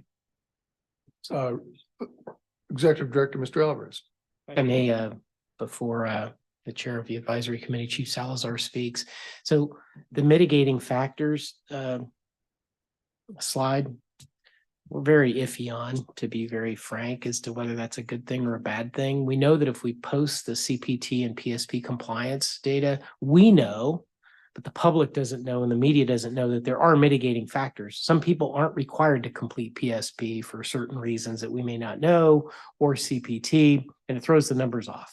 So the attempt was, well, maybe we can give a little bit of an explanation as to why those 5 officers are not, why they're not 100% compliant, by giving kind of this out, so to speak, with this mitigating factors. But then it creates this other problem of, do we really want to be the subject of Public Records Act requests, as Jim mentioned, and tell the world that somebody's on military leave or somebody's on an IOD, whatever it is, or do we want to end up in litigation when we don't release that? So we're not dead set on this mitigating factors. We just thought that that might help explain why sometimes the numbers are off.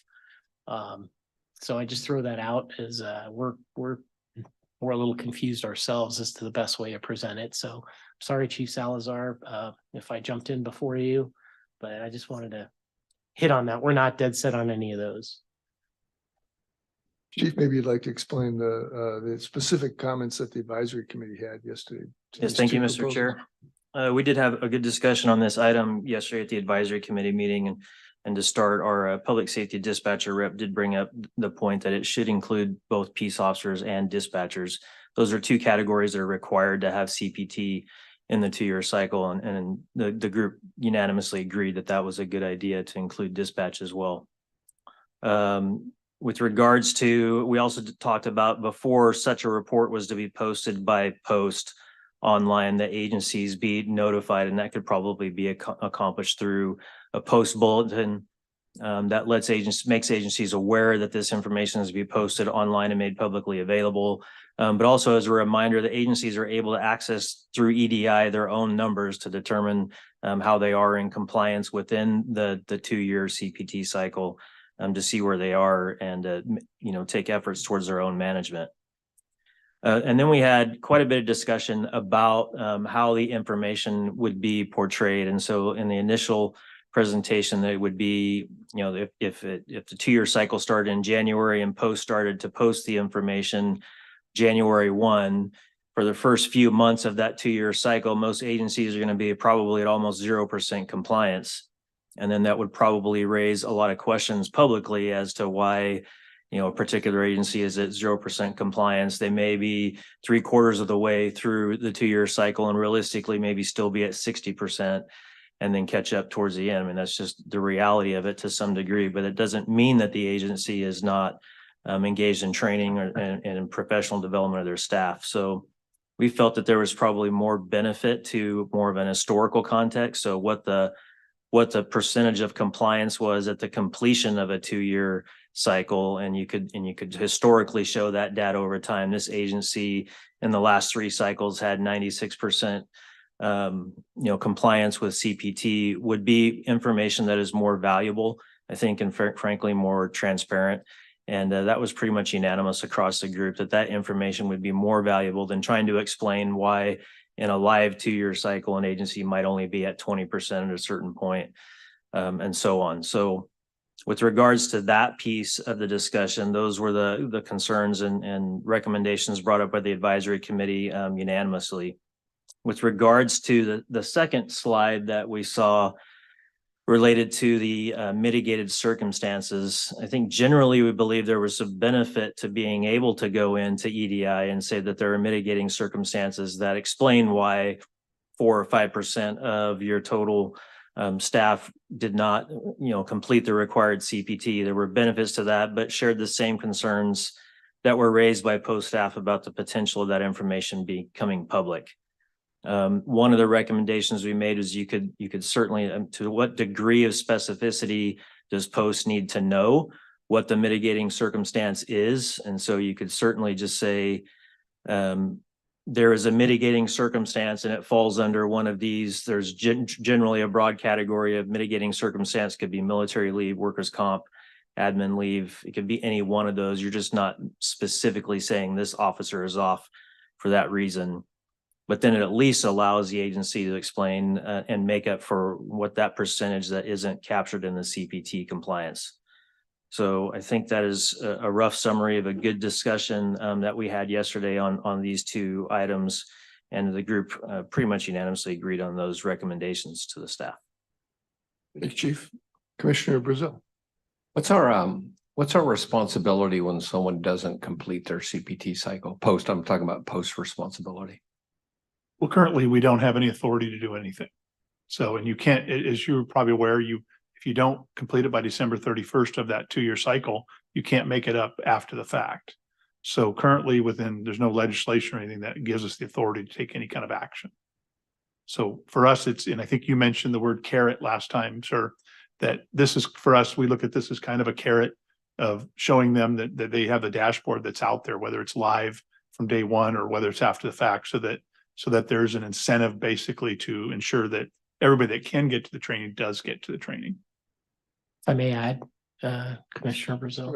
Yeah, I'm sorry. When we say we have no authority, and we'd have to do a deep dive legal review, but we don't think the commission has the authority either. Obviously, with SB 2, it gave us the ability to suspend, revoke certificates, but only for misconduct, not for completion of training. So there's very little we could do other than kind of browbeat them or advise them. I want to offer up a couple things. One, we did talk about the carrot, right? Having it out there, because you can pull it up, but having it visually out there makes a difference. I would recommend adding another column that is percent through the cycle. So if we go out on day one, we're at 0%, right? So you actually have a time clock that says at the 1 year mark, we're 50% through the cycle. So someone could look and say, hey, agency X is, wow, we're 50% through the cycle, but they got 65% of their people through, they're ahead of schedule. And then I totally understand the mitigation piece. I wouldn't want to be the data collector of why there's mitigation. I'm not worried about the workload because the agency's got to go into EDI to certify they went. They're just certifying they didn't go. So it's the same effort to go in. I think they should just check a box that there's mitigating factors, and then it's refer back to the agency on what those mitigation factors are, just that the agency acknowledges that there's mitigating factors why they didn't complete it versus, oops, we just goofed in the process. I think that takes care of a couple of the issues that are out there. But I think it's in the age we're being more transparent and us trying to get people into training. I think this shows which agencies are or not keeping up at the pace they need to keep up. And I agree with what Chief Salazar talked about, is adding dispatchers in there because they're part of the post. They're part of post, so we need to put them in as well. So, thank you. I would advocate for the historical perspective that Chief Salazar referred to, because the way in which agencies do training, often they will schedule it throughout the 2 year. They may do each portion because there are several different portions that are part of that. It's not just, firearms is one, driver's training is another. So we schedule it throughout our 2 year cycle to get everyone through. So that percentage that Commissioner Brazil, I think, still would be inaccurate unless it was at the end of the training cycle and historical. I think that is probably the most accurate and most transparent to the public, but also the most fair and transparent way for the agencies themselves too, on both sides of that, is at the end. That's where you're capturing, is at the end of that historical period. And then I like the checkbox for the mitigating. If, someone is not in compliance, then you check the box of mitigating. And then on the site, post provides what qualifies as a mitigating factor, so that the question isn't left out there. Post can just say, these are what are considered acceptable mitigating factors, provide that definition and that transparency, and then it's up to the agency to then check that box that there was a mitigating factor.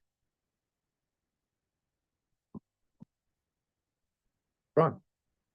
In addition to what Commissioner Gordon said, I agree that the historical context is a more accurate depiction of whether you're compliant or not, because live isn't going to be accurate based on how different agencies schedule their training. I would also like to add to the historical context the mitigating factors. So say River City PD was 85% compliant, so 15% non-compliant. Of that 15%, 2/3 of those people had mitigating factors that precluded them from completing.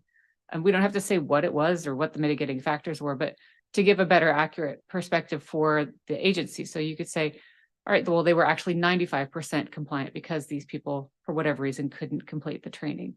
And then you get a better perspective that some agencies are 99% compliant when looking at the whole pictures, and some are not. And then they can be held accountable to their communities. Questions, comments? Mr. Gratka, Mr. Alvarez, this seems to be a kind of a unified theme between the advisory commission and the commission. Seem to be things you discussed that you're open to, and we can hear back from you as to how to implement. So I will propose I know the vote is not going to be something that is binding, but I think in order to come back with something, we need a couple of things clarified. We can, it's within the executive director's authority to do the first one, obviously, and there's no regulatory change that needs to happen. I guess the question to the commission would be, would you like to see this be after the fact, or would you like to have it be something that starts from the beginning. Because we can do either one, but our goal would be to implement this, effective this next cycle. Are you asking for a motion? Commissioner Gordon? Is that, Well, it's not a binding, obviously, I want to clarify with Toby that this is not something that's because it's not technically a voted on item, but we want to make sure we don't come back with something later that is not consistent because there has been different perspectives voiced. Right. So what I'm hearing is two Mr. possibilities. Darden. Yes, thank you. What I'm hearing is two possibilities, and correct me if I'm wrong, Jim. The first possibility is that the commission can currently just advise the executive director that we can go with option one and post that information publicly.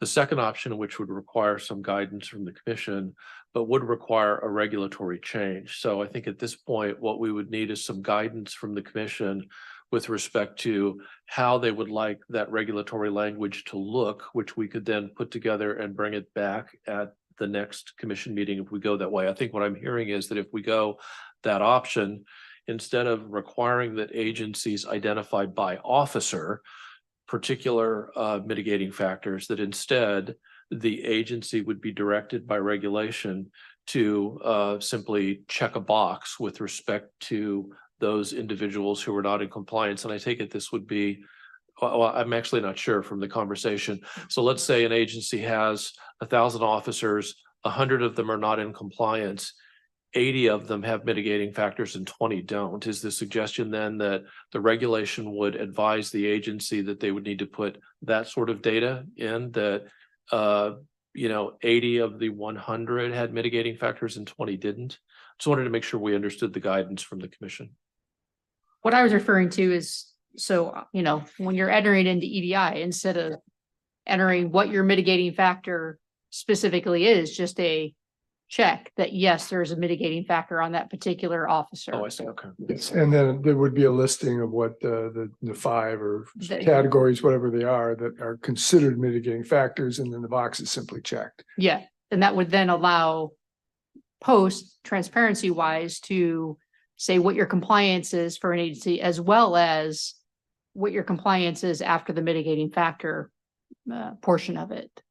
But I do think there's a need to, per individual officer, have that acknowledged by the agency per officer who's not in compliance, not just say, 80 of those 100 were had a mitigating factor. I do think there is a need to the agency actually acknowledge that there's a mitigating factor for them. Yes, Jim. Just then- not Yeah, sufficient. go ahead. I'm sorry, Commissioner Brazil. I have a question, Jim. Currently, do we give agencies a list of mitigating factors for exemptions from CPT, or is that just something we've talked about here? It's strictly been talked about here, so there's never been come up before as far as something they have an option to do. So would that require, just giving them a list, would that require a change to regs? If we were to require them to do something, yes. If we were to make it an option that they do, we wouldn't require a regulatory change, I don't believe. But just to make it an option for agencies, but if we required them to put a positive entry into the EDI profile of that officer, then that would require some kind of regulatory action to do that. And that's kind of where I was going with it. If we just make it an option, here's the definition of mitigation. You can go and enter it if you want, just how many are mitigated. And we'll report that, post will report that. If you don't, we're going to report that percentage didn't complete it and it's on you.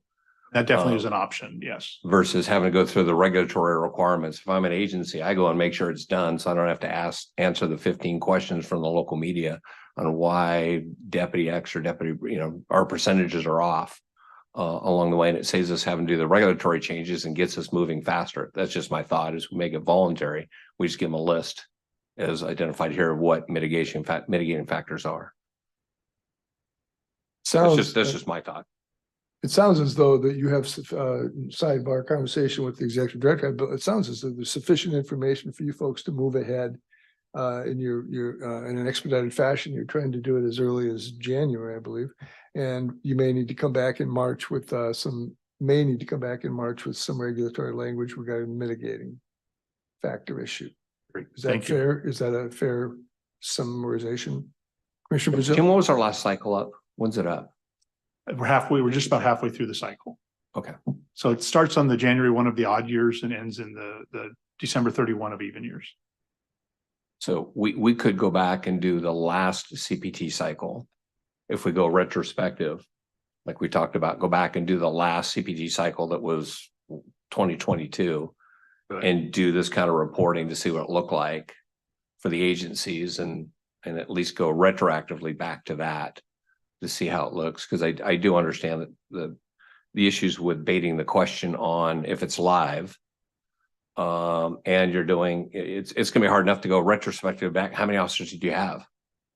You know, what date do you pick? Because that number could change for these big agencies. It changes daily and weekly at a minimum, but daily usually. And what date? I mean, you get into that kind of stuff. What's our percentage based? What date do we pick? What date and time? All that stuff that goes with it. So I would support maybe going back and looking at what did 2020 to 2022 look like, or that cycle ended in 2022, and how would it look like here? And we have for those figures that agencies. we present them at the last meeting, if you recall. So yeah, we absolutely do. That's And not a then- problem. Then we start there. Because I could see it, it's Yeah. going to cause questions and concerns no matter how we do it, whether it's live or it's not live. Yeah, Commissioner Nieto. Right now to start out, I support more of the historical. And here's why. If we go live with this stuff, this is going to be a PRA nightmare. And if we do choose to move in that direction, I would prefer just mitigating and let the agencies figure that out. Because once you start defining it, then it becomes a PRA nightmare too, especially for the large agencies or agencies that have a lot of news media in it. I already see, like, the lawyers, I want PRAs on all of this stuff. So that's just my preference. Thank you. Additional comment? Any questions for Mr. Grotkow or Mr. Alvarez in terms of proceeding? Then we're good for now. All right, thank you. I'm told by Carrie that lunch is here and we'll take a break. How much time do you folks want for? Yeah, when can we come back? Yeah, about 12:30, return at 12:30. So we are temporarily adjourned. We'll be back at 12:30. Thank you.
Let's resume with consent item number 12. No, we're not, we've already touched on that. That's already been covered in item 5. So number 13, Assistant of Executive Director Anne Marie Del Munayo will report on case status of immediate temporary suspensions, ITS.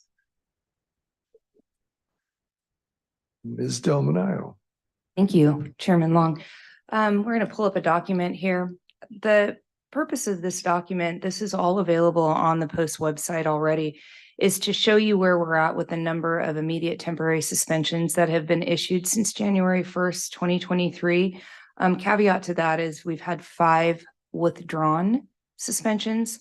They've either been withdrawn because there was a change in the end status of the case. A person could have voluntarily surrendered, or we lost jurisdiction on the immediate temporary suspension based on the factors that provide our executive director with the authority to issue and retain a immediate temporary suspension. The one thing I want to point out here is there are 95 total. These are alphabetical. The other thing I want to point out is 67% of these cases are as a result of a felony arrest or indictment. Which means that in terms of our prompt and swift adjudication of these cases, we do toll cases when they're within a criminal court and they're undergoing criminal proceedings. Therefore, some of these cases may take a while to get to the point where they either become a 1029 revocation because there is a judgment, a felony judgment, or they are not a felony judgment and we're moving them through the serious misconduct proceedings. But that would be after their criminal review. So that's really it. There's nothing here in terms of a vote or any affirmative action on the part of the commission. It's just a case status update. Any questions regarding the ITS issue here? It seems not. Okay. Thank you for that report. Thank you. I think you stay put for this next one, do you Okay. not? Perhaps. Certification was going to be the certification, Ms. Weiler, but we'll see Ms. Del Munayo instead. We'll report on certification case processing. So this is really to provide you kind of a global overview of what we will submit to the legislature as an annual report.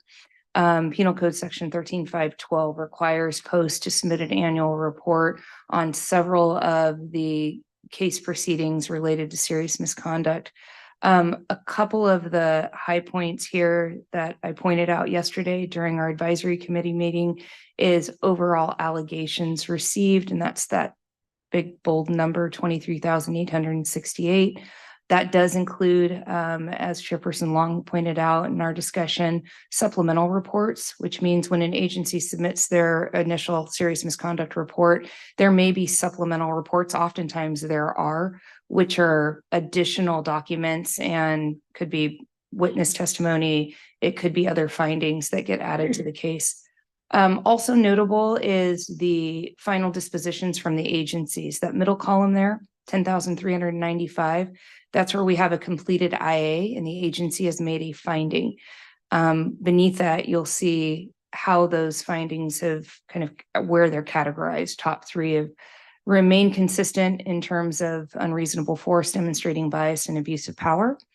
You might notice that earlier when Ms. Weiler gave you her report on suspensions, terminations, the top 3 categories for that do not reflect what the top 3 categories are for where these allegations actually fall. So there's a little difference there. And then in terms of that 529 or 27 number that's off to the right, that is actually the number of 1029 cases that we have in queue. So either through our Department of Justice list for felony convictions or through other means by which we learn about a felony conviction that will ultimately become one of those 1029 revocations or ineligibility classifications. To the bottom of this report is where the kind of administrative adjudication portion of the stats come in. Well, let's start with the investigation. Thank you. To the left is where the division's at. So the Peace Officer Standards Accountability Division is currently reviewing 8,806 cases. That's what's in their queue. That is reflective of about 9,800 different serious misconduct violations. To date, we've sent out 7 notices of intent to revoke. That is where the division has made a finding that there is evidence that supports, clear and convincing evidence that supports a form of decertification or suspension. 3 of those requests, 3 of those cases were appealed, which means the officer responded to that notice of intent to revoke and requested an appeal of the case. 2 of those cases will be moving forward to our Peace Officer Standards Accountability Advisory Board hearing on December 14th.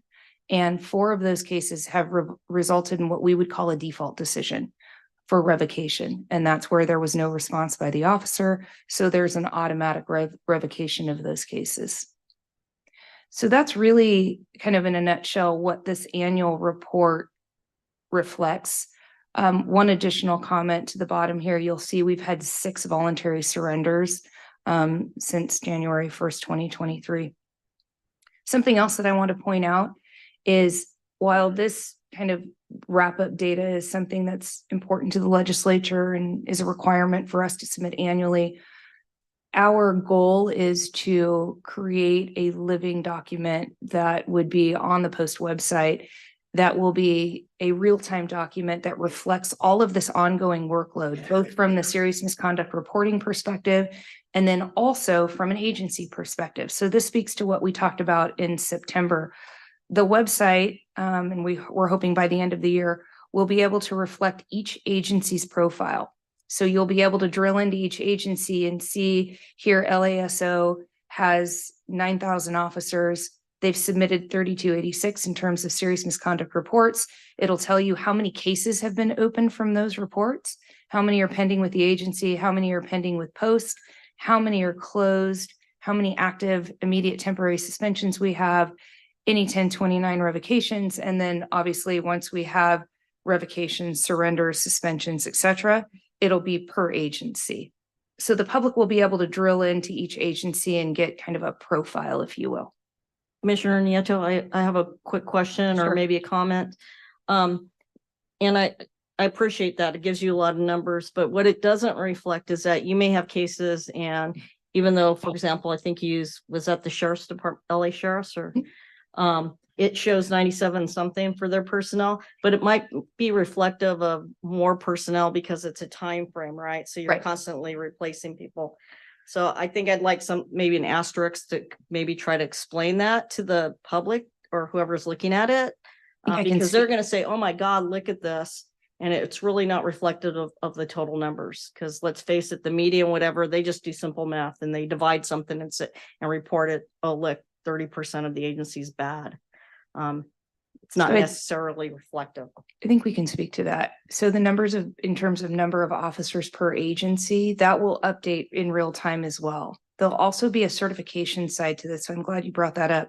Notice of appointments, separations, terminations, etc. per agency. So it'll show a complete picture on the certification side and then also on the reporting side. And to be fair, we should probably also display how many cases were closed from that particular agency reporting, because that would also then address those cases that are either non-jurisdictional or did not rise to the level of serious misconduct, and therefore reports that were submitted to Post, but Post closed those cases either non-jurisdictional or not something that we would act on.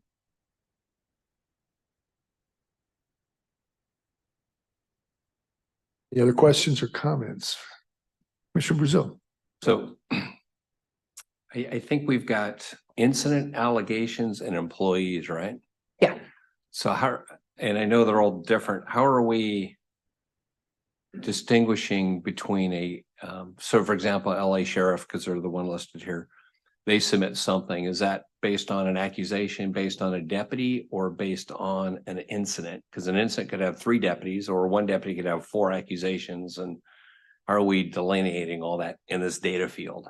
And that's where it's very difficult with our current Mark 43 case management system. So you could have one officer that has 4 allegations, and those allegations are counted separately, although it's all wrapped up into one case. So the real number, and we intend to put some sort of key to describe that information. So you're right, as the public digests this information, they understand there's a difference between number of allegations, number of cases, number of officers. And that's something that we're challenged with in terms of our current data system is tracking, and not so much on the front end. So on the intake side, we can tell you how many officers are reflective in that number of allegations. It's on the back end side that it becomes really difficult. When we close a case, if we're not affirming the 6 allegations that were part of the intake or the original complaint, we've only, let's say, identified 3 that rise to the level of serious misconduct by clear and convincing evidence. It's very difficult for us to go back then and remove those allegations. They were reported, they should be reported, but yet they're not in the outcome side. So it is challenging with our current case management system. I recognize that, and that's gonna be that's the big hurdle to get over. Right. Is incident person and or allegation. Right. So, thank you. I think what we can do to help with this is at the next meeting, provide a key, and we'll see if that helps to streamline some of the different numbers that are reflected here today. So it's interesting. It's very different what the legislature requires us to report on, and perhaps what the public would want to see in terms of, well, what does all of this mean for public protection? So when I review the information in the SB2 report, that data is probably going to be more public friendly data. This is really just a legislative snapshot for the purposes of, complying with 13.512. Questions? I have a quick question on Ms. Domino on the number of agencies who have not reported at all. And while I realize per your reporting that more than half of them have less than, say, 12 peace officers, you still have a number of them, a dozen or so with 100 officers. Is Post reaching out to these people who haven't reported at all? What's happening on that front in terms of the people who've not reported at all, especially the ones with a relatively large number of peace officers? Continually. And I think when you hear under the SB2 report today, Bureau Chief Radford is going to talk about some of that outreach that they continue to do when we have agencies that we've not heard from.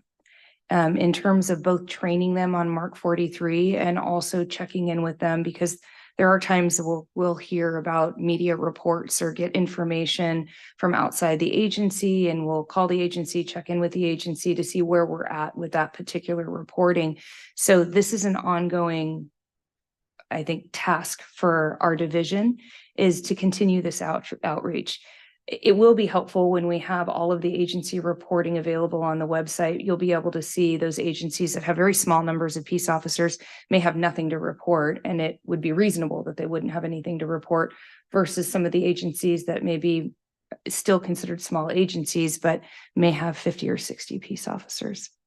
I noticed that several of these were state departments with Correct. some of the larger numbers, the Department of Insurance, CAL FIRE, no reports whatsoever. So the same effort is being made towards those folks in terms of the reach out.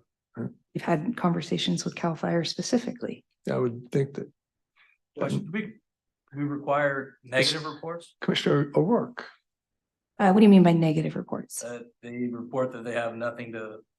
Oh, we don't at this point. That was something that Commissioner Brazil brought up, I think, at the last commission meeting, was some sort of declaration, affidavit saying we recognize that we have this obligation, but there's nothing to report. So that was something we discussed in September. I may, Commissioner Long. So yeah, we've had an internal discussion. I don't know if I've maybe swayed it a little bit from our last meeting in September. So if there's goose eggs across the board for a department, obviously they're not compliant with the law. I don't know personally, my opinion, I'm happy to change it, obviously, but I don't know if an attestation is going to do anything to have them say, yeah, we got nothing. They're not compliant. They're not compliant. where do we draw that line with the attestations? Do we have 600 agencies submit an attestation saying, hey, we're going to comply with the law, which we're going to get probably from all of them? What if you have a department 200 or 500 officers and they have one report? We know that that's probably not accurate. Do we have them do the attestation? So open to discussion on that. I know that that was one of the recommendations. Happy to take that again into consideration if that's what you guys would like us to do. I think that was kind of suggested at the last meeting, but I've personally just been a little squeamish about forcing that on them when they're not compliant with the law already, but happy to take your direction in that regard if you want us to do that for sure. Commissioner Gordon, was that I was gonna say, I do think there is something to be said for that. I think there's something to be said for the agency head certifying that and putting their name on that. But, you know, because ultimately that's where it lies, is the person at the top. So I do think there is some benefit to that. And the agency head saying, we don't have anything, you know, and they're certifying to the best of their knowledge that they are complying. Because I also think when this goes to the legislator, that also speaks loudly to the fact that is who is certifying that fact. And when post staff gets asked that question, the answer then becomes, you know, the agency heads are certifying that they don't have anything. Like, I understand there's not a lot of ability to have a consequence, but there is when the agency head is certifying, and then they have to speak to their community about that. So I think there's probably some room for that. We will do that and take that as the direction that you guys would like. Just some clarification though. Do we do that with every agency? Do we do that with specific agencies? So for instance, LA County Sheriff's Department, I don't know if those are their actual numbers, but they have been sending us a lot of reports. They're sending us letters, update letters as to where they're at with the compliance, with the requirements to send us reports. Do we ask them to do it as well? Who should we ask to complete that attestation?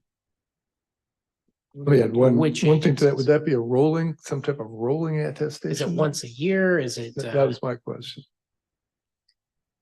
As an agency head who has not made any reports, because I don't have anything to report, I would start there with those who haven't made any reports, and then the ones that are glaring, that large agencies with no reports or minimal reports. I don't have a hard and fast answer for that. Certainly start with the agencies like mine, small agencies, that the 0 reports, and just make sure, just like you're reaching out, but I would have no problem signing that. And I suppose there's also a way to cross-reference, because you can take in public complaints. And so if you're getting public complaints about Riverside, you know, River City PD, but River City PD is not making any reports, that would certainly be something that would bring your attention to it. But that would be my recommendation. Start with the 0s, the no reports, and just say, are you willing to put that to paper? And they should be able to say yes, of course. Mr. Brazil? No, I was just gonna go what the sheriff said. Is it fair to take the temperature of the commission, that the balance of folks feel that it's worth spending some time trying to figure out how to deal with some type of attestation? Is there any concern with directing staff to figure out the best way to do this? Commissioner Brazil? I have a question. Has this come up at Cal Chiefs or Cal Sheriffs conversations about this yet? Is there a benefit of reaching out to both those big groups and saying, here's some of the dilemmas we have. What would your suggestions be as a board? Is there a value in doing that? Because I can also see what Manny talked about. And I'm just going to, River City Police Department, because that's our example, said, fine, we'll just turn in 1 a year. So I don't have to sign an attestation. I didn't have 0 for somebody who doesn't want to be in compliance. I'm using an extreme example. So again, it's one of those, what are their thoughts on it? Because, an annual attestation that, hey, what you submitted is what you submitted is what you believe to be truthful and honest. Is everybody does it, then everybody's got to sign one. Based on what they know. So I just don't know if there's value asking our major stakeholders who have the majority of the reports that are coming in, asking them what their thoughts are. So you disagreement with that, obviously, that should be part of the direction I think giving to the staff to get back to us on the best way to shape that going forward. Ms. Delmont, does that make sense? Absolutely. Any other comment? And we will examine the best way to provide some type of attestation. Chief Salazar, I don't think you guys discussed this issue. But thank you, Mr. Chair. We did receive a report on this item. There weren't very many comments other than question with regards to the report versus allegations, just those numbers. I mean, number of allegations is obviously higher than the number of officers it reflects, and that information being valuable at some point to know how many officers are reflected in the number of allegations. Other than that, no additional comments. right, we'll then move ahead and keep Ms. Delmont up at the microphone and talk about a SB2 update. I believe Conduct Bureau Chief Mike Radford will present as well. Mr. Radford, welcome. Okay, so we're going to go through the SB2 report that we do every meeting. The first portion of this report is primarily administrative. It's just some of the things that we're doing within the division and with the new Peace Officer Standards Accountability Advisory Board. So we can go ahead and I think I have a clicker this time. I'm going to try this. There we go. Look at that, Manny, it works. So just an update on the overall kind of recruitment. Manny mentioned that, Executive Director Alvarez mentioned that we would be giving you an update of the staffing within the division. These numbers are pretty fluid and we've got HR people in the room so they can verify if they're off a bit, but they're close. 103 positions within the division, 52 of those permanent full-time positions are filled.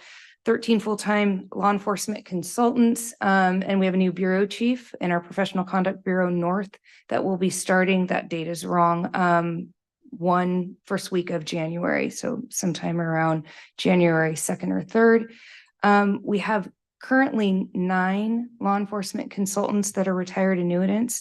We have probably more than 3 in process. So we're continuing to hire RAs at a faster rate than we hire anyone else. But that is due to the fact that it's a temporary type classification and a lot easier for us to bring on board and help with the volume of cases. So I think most of you are probably aware that we have a full contingent of the board or full composition of the Peace Officer Standards Accountability Advisory Board. 4 new board member appointments were made as of November 16th. We're doing in-person training once again for the board members on December 13th. That training will consist of kind of giving them some insight into use of force training for peace officers, de-escalation expectations, investigations, administrative discipline, and that type of information. We're also going to be reviewing some video with them of cases where there may have been excessive use of force or a failure to intervene, and how to identify that, what they're seeing in the videos, how when these cases come to them, they're going to have to be making decisions based on a body of evidence that may be inclusive of a video. The first hearing of the board is December 14th. I mentioned we have 2 decertification cases that are being heard before the board that will then come to the commission likely in March. Of those decertification cases, I mentioned in the stats earlier, we sent out 7 notices of intent to revoke, and we got 3 appeals. 2 ended up in default decisions for revocation because there was no appeal. The other thing I want to mention is just some important internal, I think, procedures that we've been working on to expedite cases. One is, you folks have heard in the past that we do internal panel reviews of peer bureau chiefs that review cases to determine whether or not there's merit to move the case forward to decertification. That's prior to it ever coming to the executive office for review. So there is a great deal of internal review by multiple individuals that evaluate the facts of the case and the evidence that we have. We're also in the process of developing disciplinary guidelines. We've talked about this in the past. We hope to have something to bring before the commission in March. This is similar to a bail schedule, but it will provide some guidance for our administrative law judges when they're reviewing the cases and looking at formulating a proposed decision with some sort of imposition of discipline, because currently they have nothing to go on. So this will help give the judges some guidance.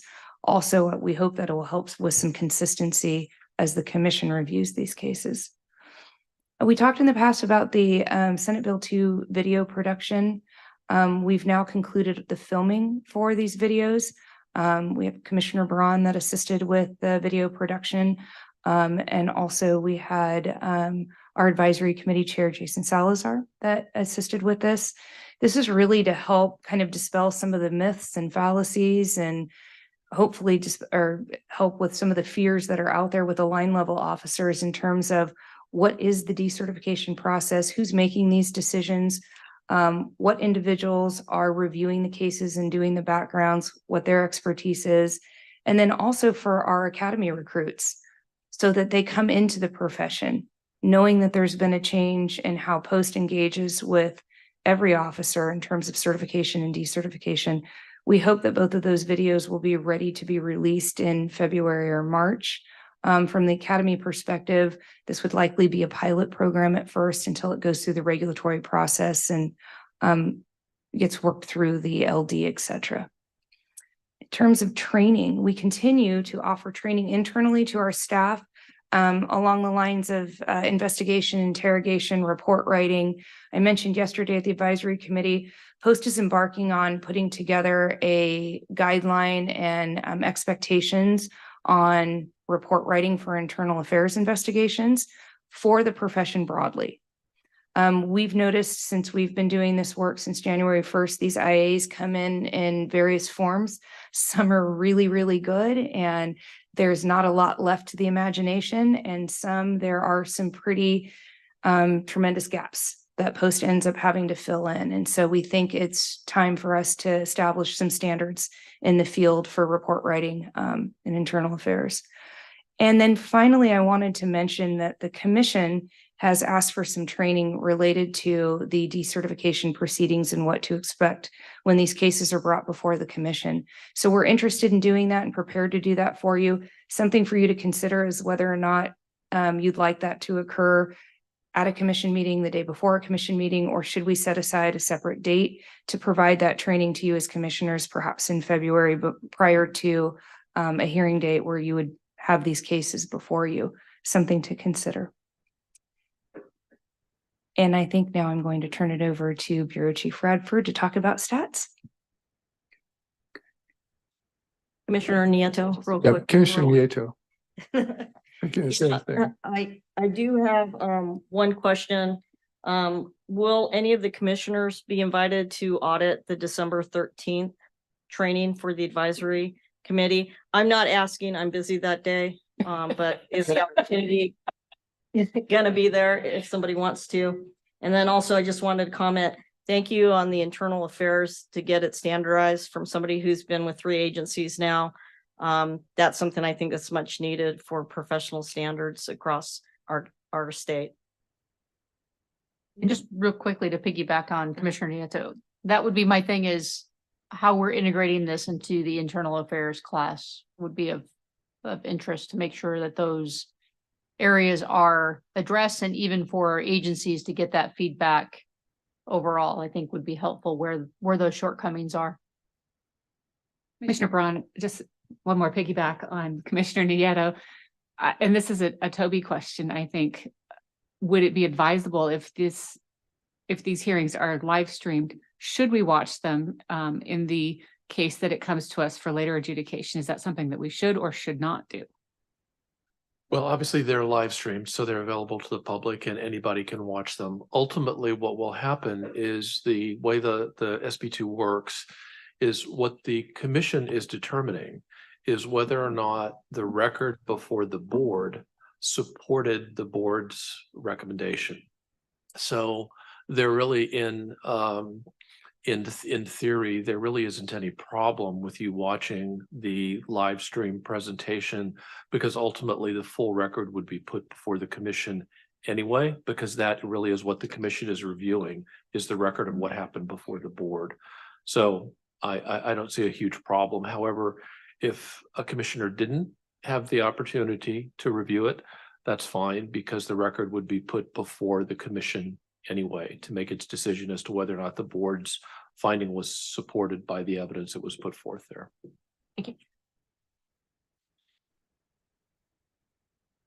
Commissioner Nieto, I want to speak to your first question, which is, can you audit it? The training is actually a public hearing or public meeting, so it's available to the public. So anyone can attend and observe and be part of that training. To answer the question regarding the internal affairs report writing investigation guidelines that we're looking to put together, that's actually happening out of our Management Consulting Bureau, MCPB.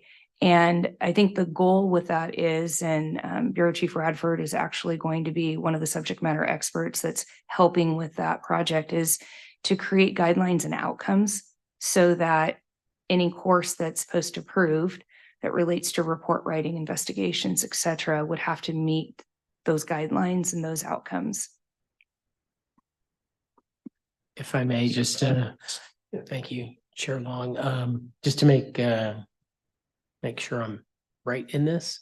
In terms of the training on the 13th of December, it is open to the public, but we did not intend to live stream that. So it would be, you'd have to come in person, and obviously for any commissioner that would like to come, obviously we would make that available and reimburse and have you participate. Absolutely. But it won't be online is what I'm getting at. The hearing will the next day. We are planning on recording that training session, so we will have a recording of it in case anyone to view it after the fact. Mr. Executive Director, may I kind of try to tease out from you and Ms. Delmaya, do you believe that the commission should receive additional training, and how much training prior to this? And what is your recommendation? And I'd like to hear from our colleagues as to whether there'd be interest in such a training, or whether we would do that concurrent with a hearing. I will give my answer and then I'll defer to Anne Marie, but I would give a resounding yes that you should. We had one session already, in-person session. Two of the board members were previously on this commission for quite a bit of time. There's a lot of questions, a lot of instruction and learning. I would highly, highly recommend that if you can attend or you can participate, you should. They're required to, you're not, but we definitely want to make something available to you. And I would say yes. Anne Marie, I don't know if you would agree. I agree. I think the nuances of the types of hearings that happen pre-evidentiary hearing and then what happens post-evidentiary hearing is unique with Senate Bill 2. I haven't seen a similar enforcement process. So I think there's a lot of uncertainty about what you're doing at the very beginning of the process with a very limited record in terms of, is there a probable cause or is there enough here to move this case forward to a full evidentiary hearing, that I think all the commissioners could benefit from, perhaps feeling more comfortable with. At that stage, you're not making a final decision. It's almost like the complaint triage. Is there enough here that you believe this warrants a full evidentiary hearing? And then you have another bite at the apple, so to speak, after the case has been heard in an administrative hearing before a judge, where there's a proposed decision before you and perhaps a more thorough record that you'll be reviewing to ultimately decide whether or not the officer should suffer a decertification, suspension, et cetera. I think there's a lot of benefit in going through the training. Commissioner Nieto. Director Alvarez, I'm just requesting maybe that whether you attend or not, that all commissioners either receive a link if they're going to record it, or thumb drive mail to them, that we have the opportunity to review it. Okay, we can do that if we're going to record it. Absolutely, we'll get that to you. Let me clarify as well. So the 13th training, how long will that last? And if commissioners were to attend, they don't participate or wouldn't be able to ask questions or anything, correct? Anne Marie? So the actual training day is scheduled from 9 to 5. That includes some work, kind of housekeeping stuff, but then the primary portion of the day will be facilitated by GTA. And they'll be doing this kind of overview of what an officer is trained to do in terms of, like I said, de-escalation, use of force, et cetera. That portion of the day would obviously be pretty remedial for the commissioners. But there is probably value in hearing the discussion when we show the videos and they deliberate what they've seen, what they should be paying attention to, what is pertinent to the factors of a case that they may be deciding. I think that would be helpful. You know, the training that we did prior to the training that we're doing on the 13th was really, I think, insightful. That was kind of this administrative process in a nutshell. And we did a mock hearing and they went into closed session and they discussed, we had a template case that we brought before them. The law enforcement consultant did the investigative summary and findings. We presented the evidence. The board members went into closed session and discussed the case. There was a lot of value in that. I don't know that you're going to get the same thing by just listening to people talk about what they've seen. I think there's a great deal of value in putting yourself in that present moment, reviewing some case factors in real time, and then looking at the parameters that exist on that front end hearing, because it's very different than what you may be accustomed to in reviewing an entire record and making a final decision. So yes, we can record it and we're grateful to provide it to you. I just think there's a lot of value in putting them through a real-time hearing and having counsel there to advise on the limitations of what you can see and not see at those first couple of hearings. Roberts. I would completely agree with Anne Marie. The first session, I think, is what would be the most impactful, the one that already occurred, probably not the one on the 13th. A question for Anne Marie, and I don't want to put you on the spot, so to speak, Anne Marie, but I will, since sorry. And now's the time to do it, I guess.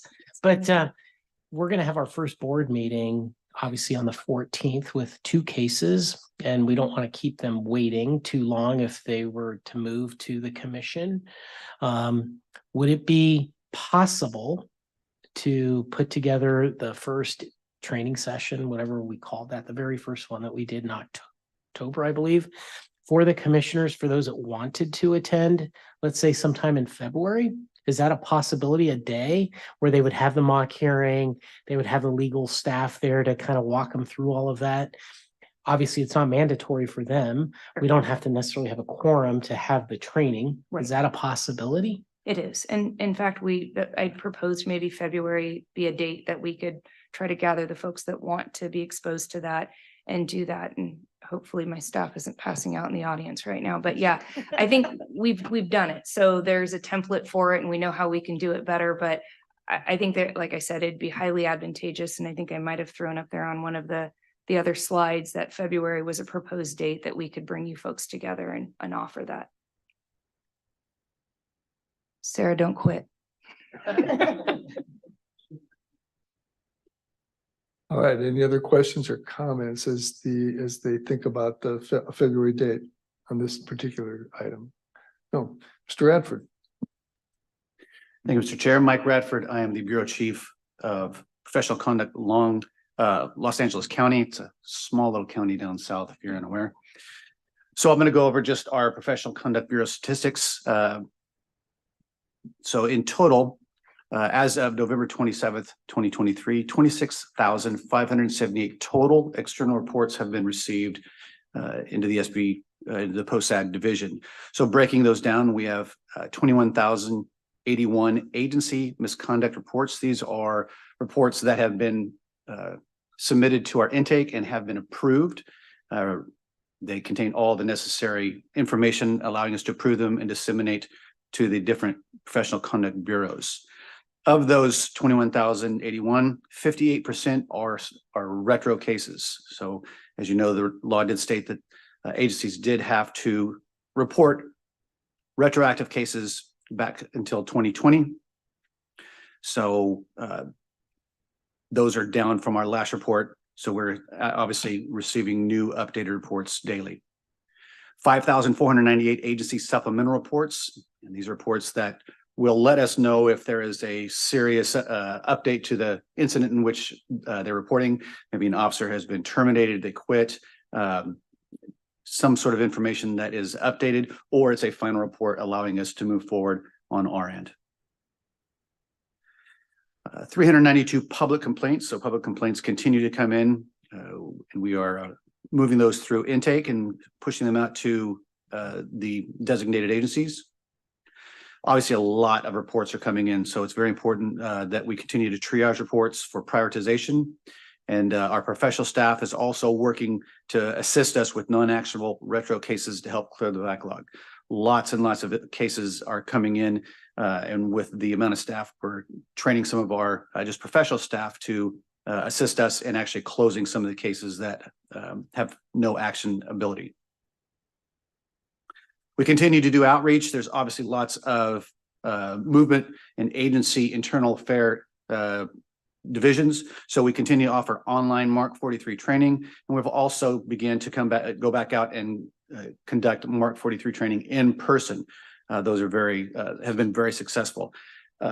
Just to kind of piggyback on some of the concerns, I know all of the bureau chiefs, we regularly look at all of our agencies, and we look and see what amount of reports are being submitted to us.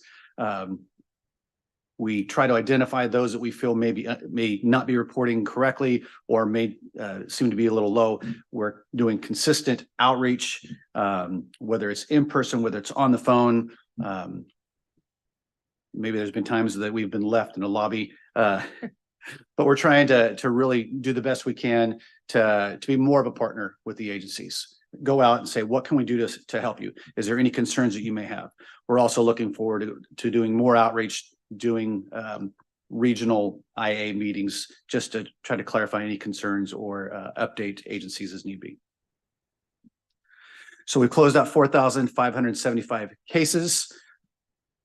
In our top 3 areas of misconduct, obviously 39% with physical abuse, excessive force, 27% is the demonstrating bias, and 11% abuse of power. The rest are the remaining 9 misconducts.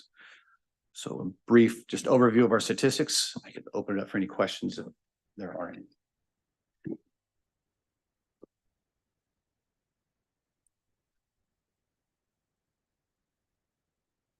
Thank you. Any questions for Mr. Radford? All right, thank you, guys. Final consent item, number 16. Staff Services Manager Megan Polis will provide us a greatest hits legislative update. Ms. Polis. Good afternoon. Just as a general disclaimer, reminder, Post as a governmental agency does not take position on any legislation. Our job is to primarily provide education, information, technical and programmatic advice, obviously as the body that will be implementing most of the legislation. So today I'm going to discuss 6 bills that were signed this last session that will affect Post overall. And there's a complete list of the bills that Post monitored this last session in the agenda packet. The first bill is Assembly Bill 355. This is the bill to fix the rifle training issue that's been plaguing Post for the last several years.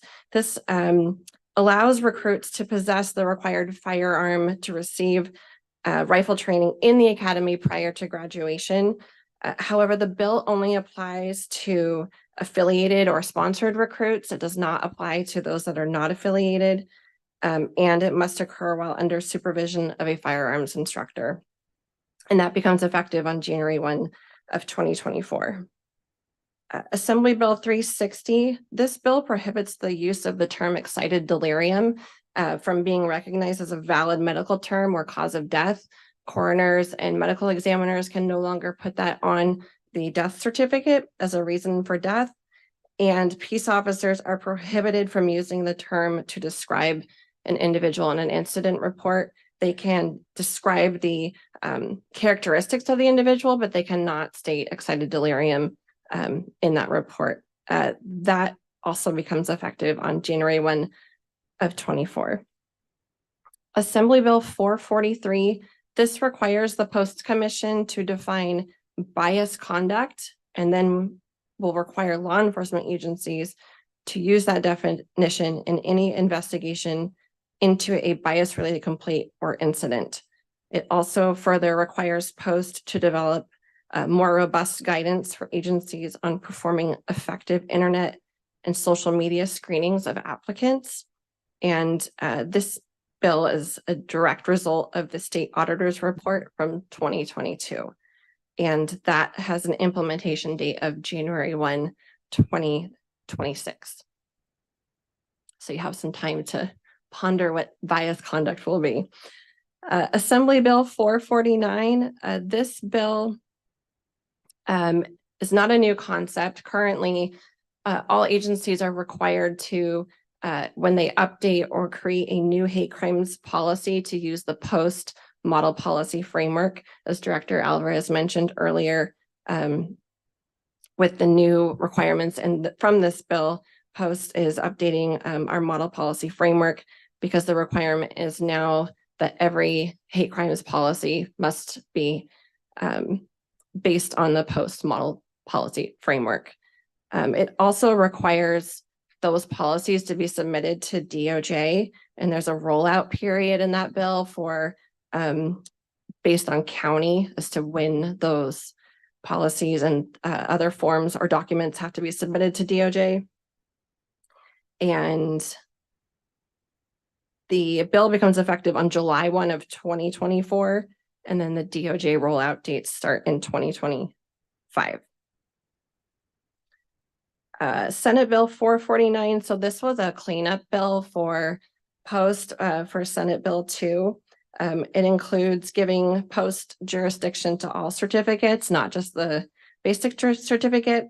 And additionally provided some further PRA protection, allowing the commission to hold a closed session when necessary. And that becomes effective on January 1 of 2024. The last bill, and probably the most questions we've gotten recently, is Senate Bill 700. This is a follow-up bill to Assembly Bill 2188 that was signed 2 years ago and becomes effective on January 1. This bill makes it unlawful for an employer to request information from an applicant relating to the applicant's prior use of cannabis.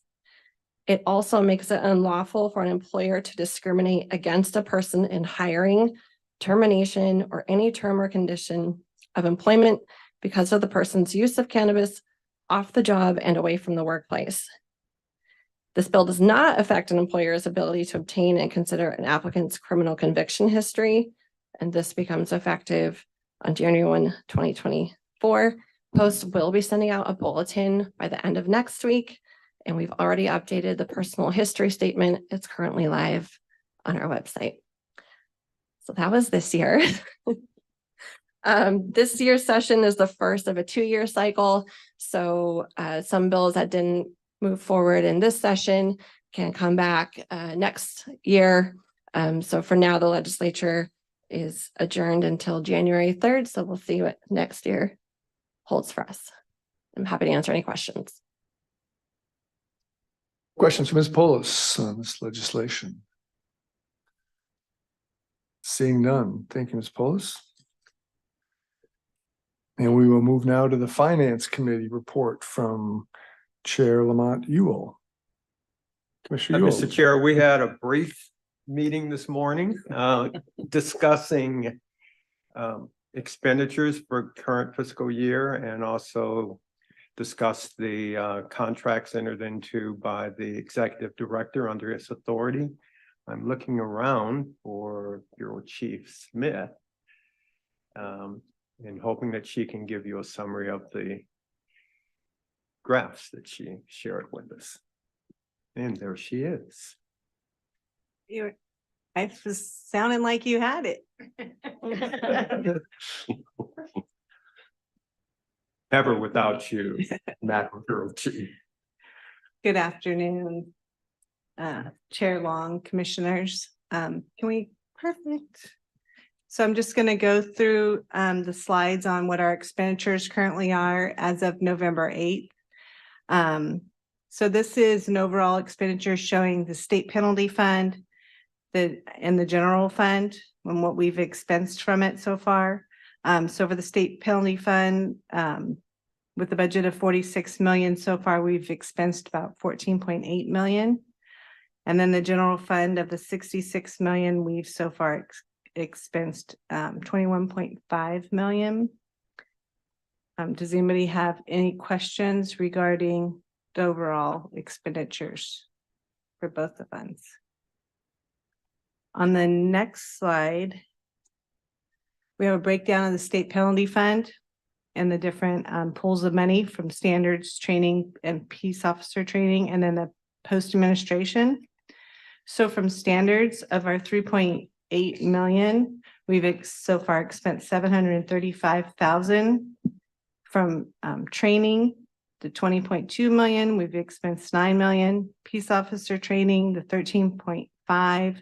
We've expensed about 3.1 million, and then the post administration at 8.6 million, we so far have expensed 1.8 million.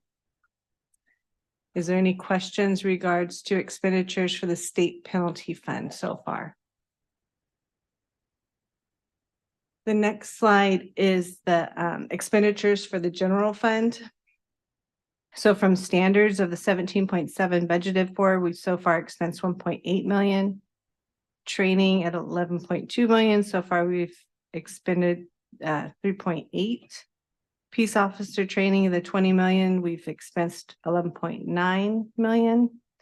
And then on the post administration, 17.9 million, we've done 4 million. Any questions regards to general fund expenditures?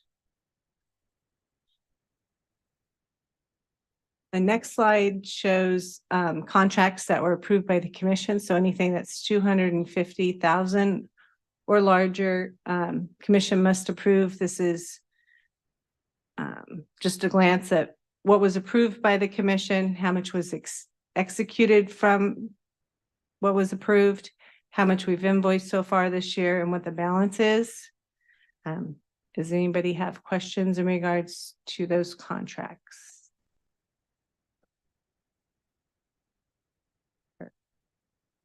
The next slide is contracts that were under 250,000 that we have.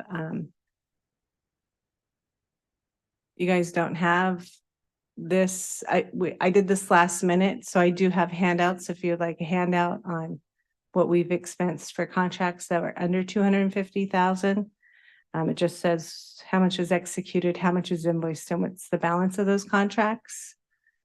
Does anybody have any questions in regards to those? All right.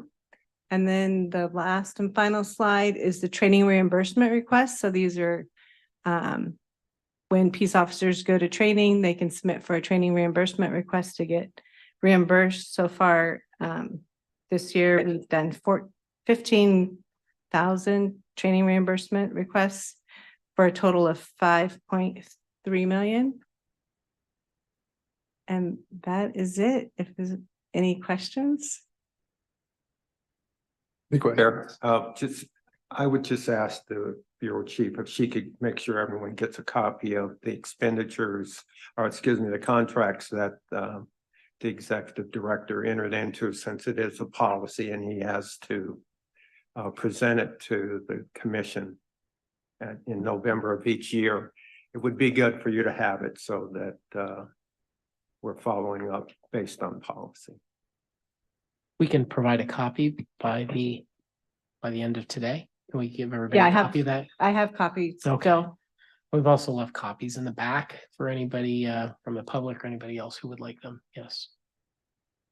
Thank you, Ms. Smith. Thank you, Thanks, Commissioner Yule. We need a motion to approve this report.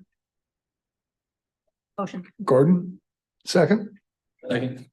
O'Rourke, seeing no objection, adopted on unanimous consent. We move now to the Basic Training Bureau. Issue number 1 is a report on proposed update and technical amendments to post guidelines for student safety and certified courses. Professional Conduct Bureau Chief Brian South and Jennifer Hardesty of the Training Bureau will report.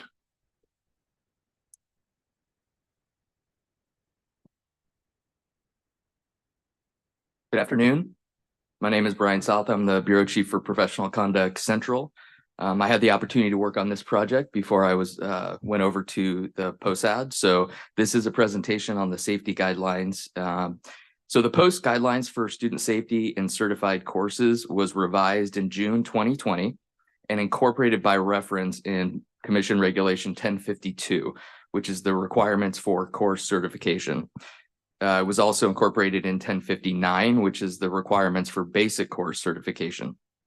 Regulation 1059 became operative in April 2021, so it was after that revision. So the current guidelines do not refer to Regulation 1059. The Basic Training Bureau identified areas in need of updating in regard to instructor-student ratios for regular basic course testing, as well as certain should and shall language that was changed in the 2020 revision. So post staff in consultation with subject matter experts identified, reviewed, and updated a limited number of additional other areas in the guidelines, including the areas of scenario training and event simulations, tactical operations training, and bicycle training. And as a result of that work, the proposed changes include adding references to Regulation 1059, the conversion of certain should and shall language and instructor-student ratios related to safety concerns, as well as an updated definition of the term instructor in the guidelines. Additional changes also included updates to safety considerations for training that involve non-lethal training ammunition, otherwise known as NLTA, safety considerations in the use of role players and safety officers in scenario-based training and testing, as well as safety considerations relating to the use of virtual reality in police training and bicycle training, specifically electric bicycles, otherwise known as e-bikes. We did receive 2 public comments, which were included in your agenda material. One of those was a non-substantive change to correct the legal term for electric bicycles, and that has been reflected. That comment also supported the inclusion of a requirement that e-bikes that are used in law enforcement training should be compliant with the vehicle code. That requirement is in the updated guidelines and is consistent with the subject matter experts' recommendations. The other public comment we received related to a suggestion that the guidelines not require e-bikes in law enforcement training to be compliant with the vehicle code definition due to a maximum of 750 watts for the electric motor that's outlined in the vehicle code. As I mentioned, the SMEs had concurred with the requirement to be compliant with the vehicle code, and that is still what is reflected in the updated guidelines.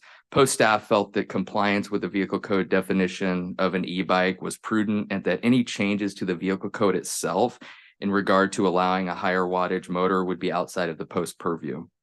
So in conclusion, the proposed changes to the guidelines will address areas of concern identified by the Basic Training Bureau and update several other areas within the guidelines. If the commission concurs, the appropriate action would be a motion to approve the changes as described in the staff report. And if that happens, the next step in the rulemaking process would be for us to submit final documents to the Office of Administrative Law, including our staff response to the public comments. The commission could also modify the proposed changes or take any other course of action you believe is appropriate. That is my report. Thank you very much. Questions on essentially technical and clarifying changes? Commissioner Braun. Would concur with the post conclusion to max out a class 3 e-bike. Class 4 e-bike would not be an e-bike, it would be a motorcycle, and then everybody would need to have motorcycle licenses and motorcycle training, and that would just get us into a lot of trouble.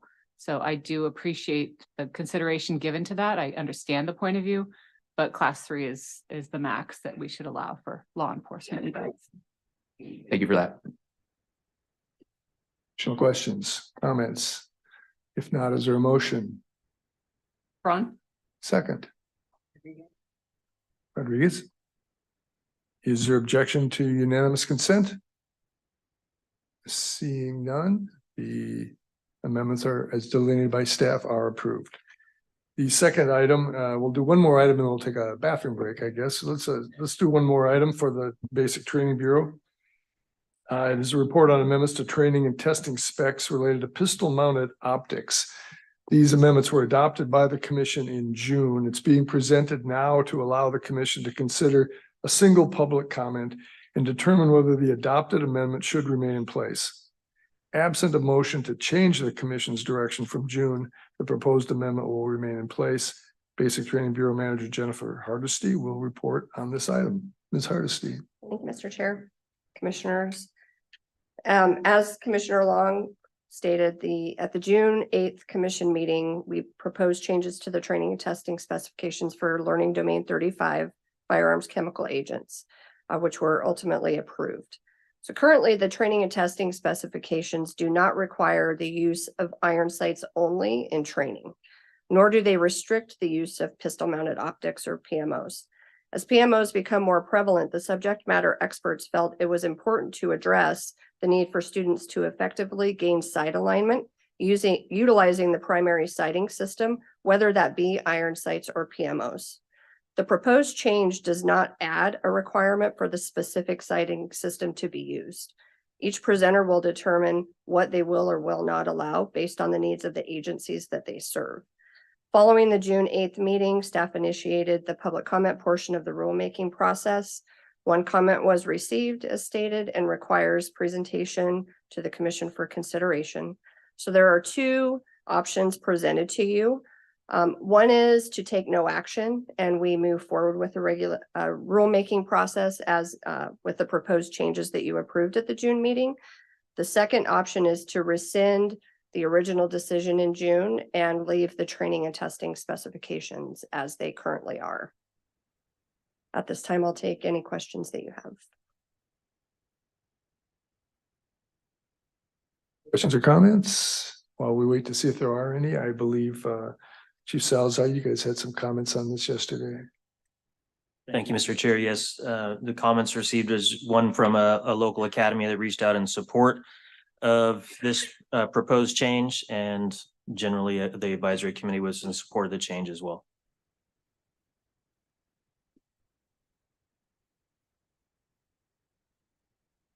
Questions or comments? Does anyone wish to make a motion to change the amendment that was adopted by the commission last June? Seeing no motion, there is no change to the amendment adopted by the commission in June, and staff will continue with the rulemaking process. We will take, how about we take a 10-minute break? That works. 10-minute break. Be back at 1:50.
Let's begin again with the Certification Bureau. E1. It's a report on proposed clarifying changes to immediate temporary suspension of certification relating to due process. Certification Bureau Chief Michelle Weiler will report on this item. Ms. Weiler. Hello again. Yes, so this proposed changes to Commission Regulation 1208 was originally approved by the commission at the March meeting. However, after submitting to the Office of Administrative Law in their review, they requested additional revisions for clarifying language to further clarify some of the content that we were proposing to add. As you may recall, our original text for Commission Regulation 1208 basically said that we were going to notify the officers that they were subject to an immediate temporary suspension and that the commission would schedule proceedings in accordance with the Bagley-Keene Act. And that was it. And so we proposed to add additional language for due process to provide officers with information on their excuse me, their rights to respond, how to respond, when to send in that response, the executive director's responsibility to review that response, and how he may respond to that response, either to take action and withdraw based on consideration of new information or let it stand as is. And then we also added language to address the officer's rights and responsibilities to notify post if they were, say, arrested for a felony. And that was the basis for the ITS, that they have a right and responsibility to notify us if those charges have been dismissed, so that we can take appropriate action with regard to withdrawing their immediate temporary suspension. So there's additional clarifying language there on what they need to provide to the executive director when they submit that information to us. Any questions on the proposed revisions to the revisions? Since Ms. Weiler. Oh, any questions? Chief Salazar, any comments from the advisory board? On this side, thank you, Mr. Chair. On this item, just some questions as to the process, but generally support and clarifying the due process on the ITS, and then some questions as to who receives the letter of notification that was answered by staff. That's all. Your motion then to approve the proposed changes to Commission Reg 1208 as delineated by staff. Motion Gordon, second. Brazil. Is there objection to unanimous roll call? Does anyone want a roll call? Seeing no objection, it'll be unanimous roll call. Staff proposal is adopted.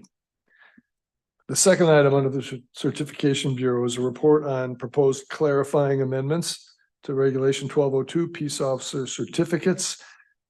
Your Chief Weiler will report again on this item. Yes, the staff is proposing to make additional amendments to Commission Regulation 1202 to address some cleanup language, but also specifically stipulate that for police chiefs, especially for those coming from out of state, for police chiefs that do not have a basic certificate, that clarify that we will issue a proof of eligibility until such time as they can meet the requirements to obtain the basic certificate. We've also removed an exception that was previously in the regulation for non-post participating agencies who required their personnel to obtain basic certificates, that we would issue those. That no longer applies because all specified peace officers in those categories are now required to have a proof of eligibility or basic certificate. So the exception is no longer necessary. In 1202A7C2, we inadvertently referred to Commission Regulation 1201 when discussing serious misconduct. So that is a correction to refer to 1205. We are also proposing to add language to include Government Code 1029 disqualifications as a reason that we would not approve a professional certificate application. We also, and this kind of goes with Mr. Lewis's comment earlier about confusion as to course completion certificates and basic certificates. We did add language to distinguish a course completion certificate from certificates issued by post. And then the rest of it is kind of clarifying language and renumbering. I'm sorry. One more thing I wanted to draw your attention to. 1202C1 currently indicates that professional certificates can be canceled for reasons such as misrepresentation during the application or providing false information. We're also amending this to add proofs of eligibility and basic certificates can be canceled for those reasons as well. Questions or comments from Ms. Weiler? Questions or comments? Any comments, Chief Salazar from the advisory board? Thank you, Mr. Chair. No comments on this item. All right. Is there a motion to these essentially clarifying changes? Is there a motion? Ron? Or is there a second? Gordon? Gordon, is there objection to unanimous roll call? Does anyone desire a roll call? If not, seeing none, we'll pass this measure on, or these amendments on unanimous consent. Item number 3, under the Certification Bureau, is a report on proposed clarifying amendments to a Commission Regulation 1011, professional certificates for dispatchers and records supervisors. Ms. Weiler will report on this item. So we are proposing to make some amendments to clean up some language that we inadvertently left in this regulation when we split the peace officer certificates out from the previous 1011, which included all certificates. We inadvertently left some references to qualifications for peace officer certificates, so we are proposing to remove those. Again, clean up language for punctuation and grammar corrections that we discovered, correcting references to subsections of Commission Regulation 1011, adding the word education to 1011A1 to specifically include or identify that education is required as part of the eligibility for dispatcher professional certificates. We're amending A2 and B3 to reflect current practices for ensuring that eligible training is included in the review of an individual's qualifications. So previously they were sending us documents if they were attending training outside of post-certified training. And so now we're updating that to advise on how they can continue doing that. We are also, sorry, lost my spot. We're also amending a section to grandfather in individuals who were previously issued a dispatcher certificate as opposed to the dispatcher basic certificate, so that we've had some instances where some new staff have been denying certificates for intermediate and advanced dispatcher certificates because they didn't have the dispatcher basic, which is an internal training issue, but this will be providing clarification both to our new staff as well as to the dispatchers to let them know that those individuals who have the dispatcher certificate that is no longer being issued are still eligible to apply for these certificates.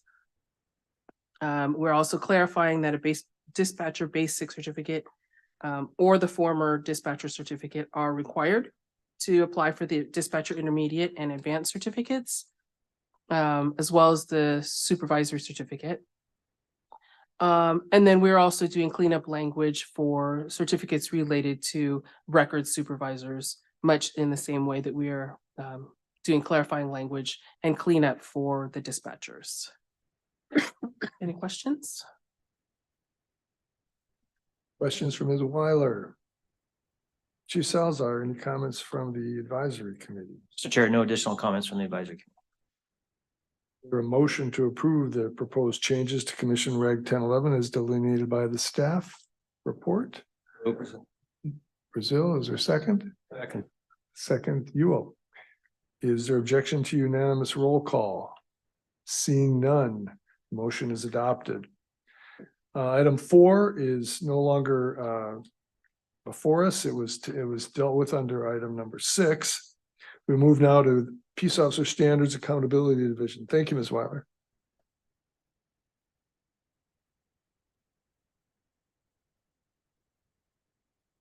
Item one, the only item. It's an update on the definitions of serious misconduct cases related to bias and sexual assault. We briefly discussed this issue in September and agreed to bring it back in this month to discuss in more depth. Assistant Executive Director Anne-Marie Del Manile will report on this item. The options before us would be there. I believe they're seeking commission input on how to proceed. There are two separate issues here.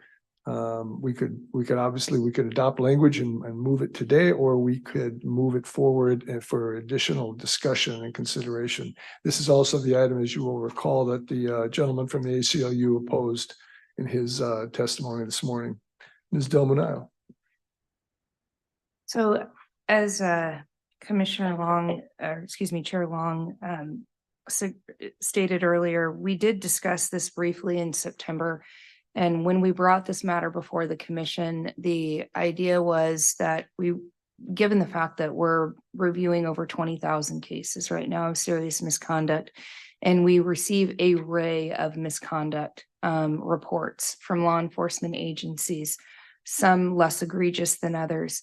And we do feel that there are a couple of definitions of this 9 acts of serious misconduct that are broad in nature and tend to encompass things that perhaps were not envisioned when the legislation was crafted.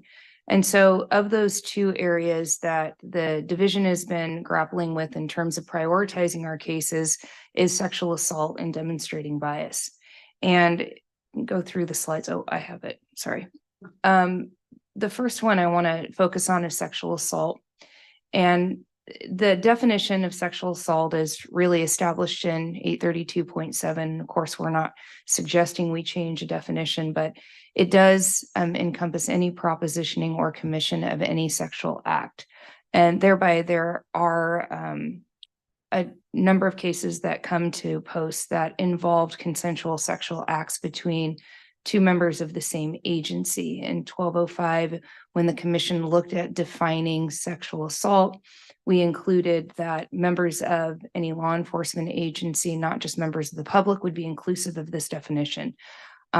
So thereby we are receiving complaints or allegations of sexual assault that involve consensual sexual acts by two members of the same agency, albeit during work hours while on duty, which of course demonstrates some level of misconduct. It's whether or not it rises to the level of serious misconduct and warrants decertification. And so again, given that we're reviewing over 20,000 cases or complaints of serious misconduct, we really want to make sure that we're focusing on those acts that are egregious in nature and warrant some level of action by the state. Again, this doesn't mean that the agency shouldn't take some formative action. And so this is really more of a conversation about how does the commission wish for us to prioritize these cases in terms of these complaints that we're receiving that are really more consensual relationships that may have happened on duty.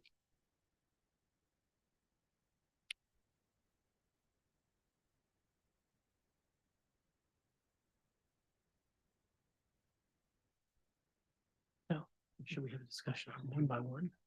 Let's stay with them. Let's treat them separately and see if anyone would like to address the questions. Ms. Del Manile, maybe you could explain what, specifically the concrete concern you have is if there was a case and what you feel may be lacking in the existing definition. Correct. And I think really what it boils down to is that we have factors that we may consider, and I'm going to jump ahead here because the factors for consideration are for all of the 9 acts of serious misconduct.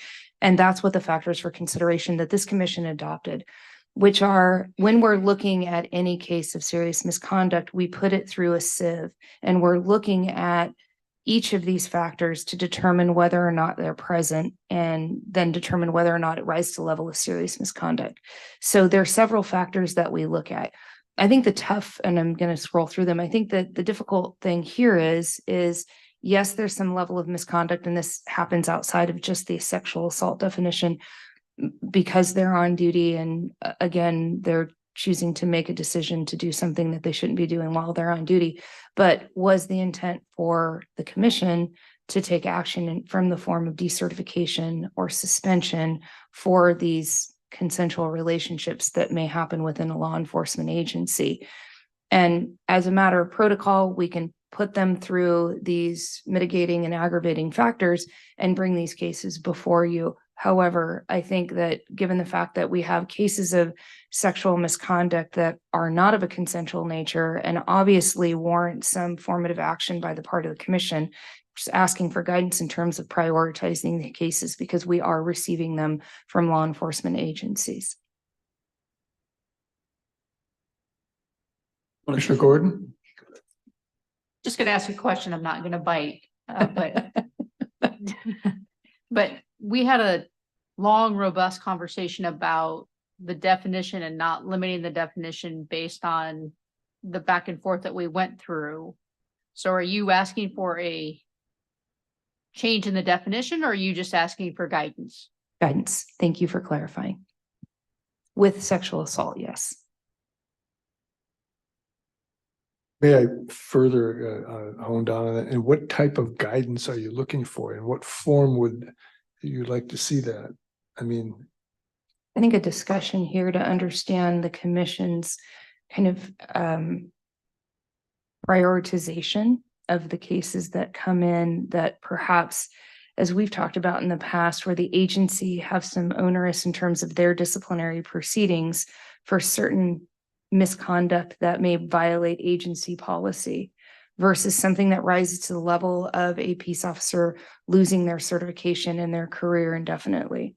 And so there's a difference between the type of misconduct that may warrant some disciplinary action on the part of the agency head versus something that may result in someone not being able to serve as a peace officer indefinitely. Well, I'll go ahead and bite on it. And I think it for a consensual relationship, we see that quite often, no matter where you work, right, even in law enforcement, it happens that way. Does it rise to the level of decertification? I don't think so. It happens all the time. We see it a lot and we deal with it internally. So yeah, it needs to be addressed and dealt with and handled with, but I don't think it rises to the level of termination. I think it's handled at the local agencies on a regular basis. You deal with it. But I personally don't think it rises to that level. I don't think that was the intent of the bill either. Commissioner Brown, I would take it on a case by case basis, whether it meets the criteria or not. If you have two peers, same rank, engaging in consensual on-duty misconduct, but there's no sexual assault involved, it's something they shouldn't be doing, but it's certainly not worth losing their certification over, as opposed to if there's a training officer trainee relationship or command, a higher rank with a lower rank where there might be some sort of coercion, whether it's spoken or unspoken. I think that would be something to look at, but same rank, for lack of a better term, on duty booty. I think that's so politically correct up until the on duty booty. I was like, wow, that was very eloquent, but I like how you ended. Thank you. Lightening things up a little bit here. I don't feel that that's our role to take a look at that. But if there is a difference in the rank and there's a power differential, thank you. Yeah. Then certainly that would be something that would be worth looking at. And we do view those cases, thank you for that comment. And we do view those cases, the last one especially, but we do view those cases in terms of the abuse of power and whether or not that is a factor. And that is something that we look at carefully in the sexual assault cases. So absolutely take that into consideration. Thank Well, you. I think you examine everything. We had one where was it professional staff and sworn staff, but consensual. So just different dynamics, but no coercion. It was just, being stupid at work. Yeah, basically. And I don't think we dealt with them, but they weren't them losing one individual losing their job. No, just being stupid. So.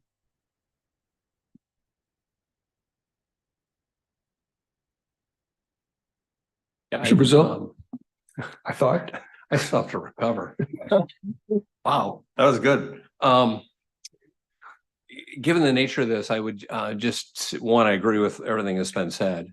And maybe we just put a checks and balances inside our process that there's a second set of eyes that confirms this one can be pulled to a lower priority. Just to get that checks and balances on something like this.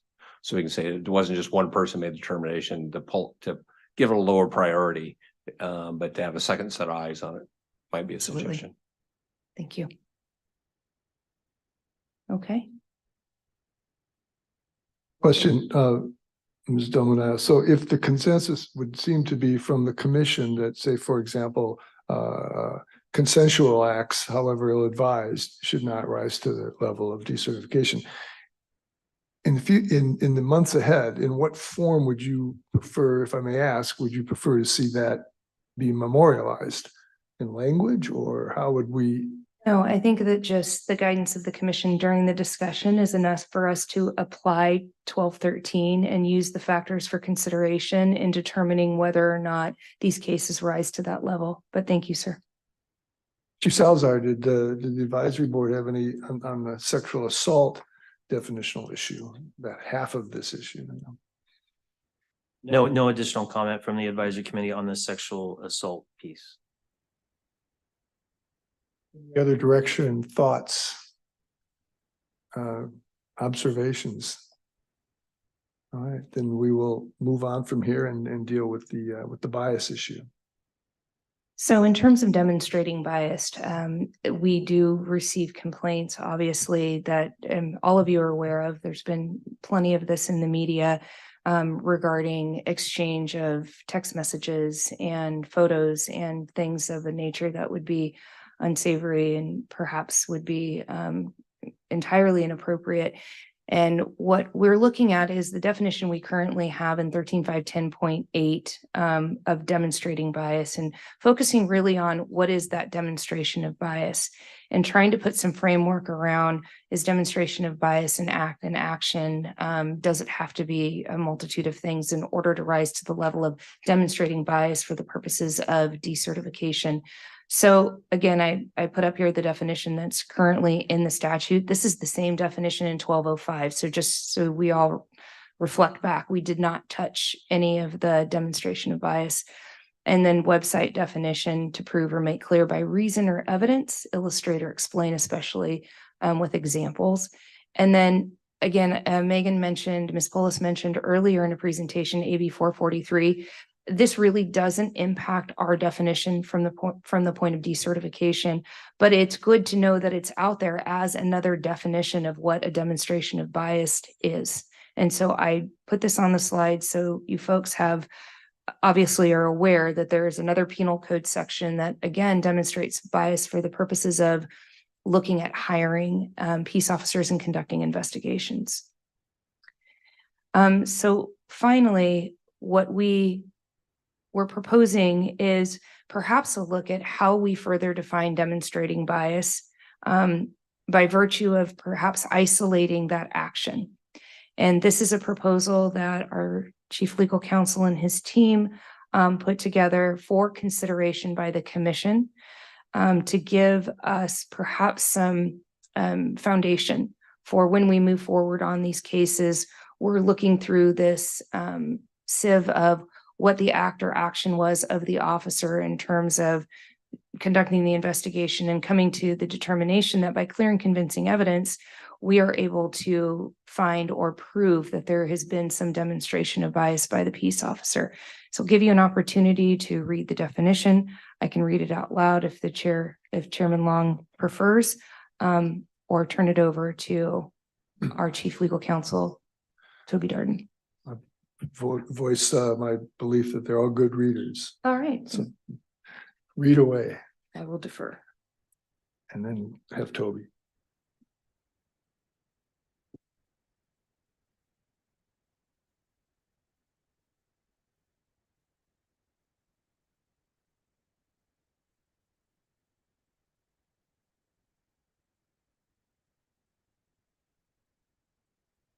Okay, so one of the questions that we have in terms of how the commission is going to interpret this statutory and regulatory language, the legislature did not give us a definition of the term demonstrating for purposes of this statute.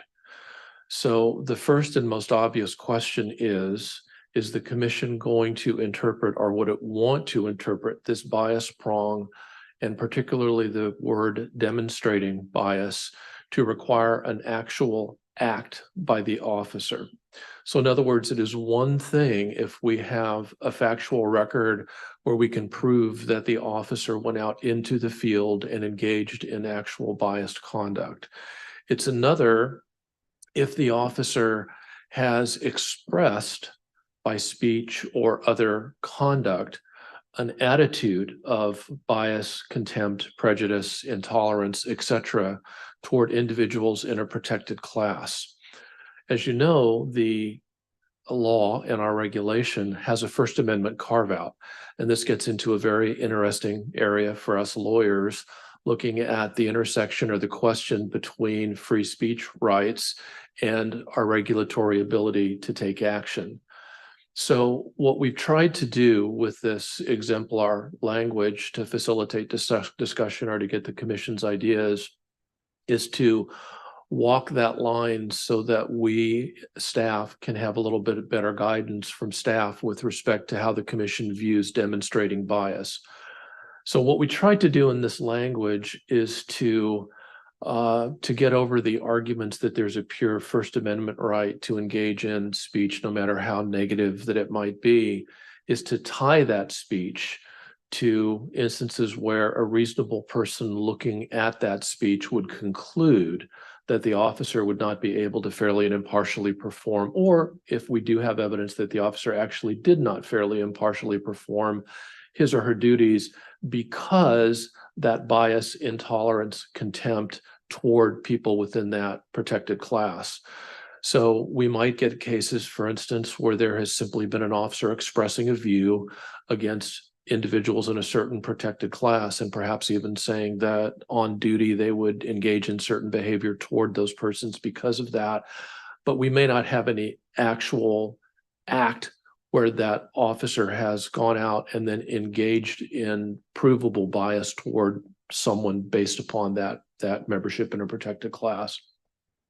So this is, again, really to sort of raise the issue and have a discussion and see what the commission is thinking, and whether or not this proposed language would be something that the commission could get behind or agree, so that we have a better understanding of how the commission views what a demonstration of bias is.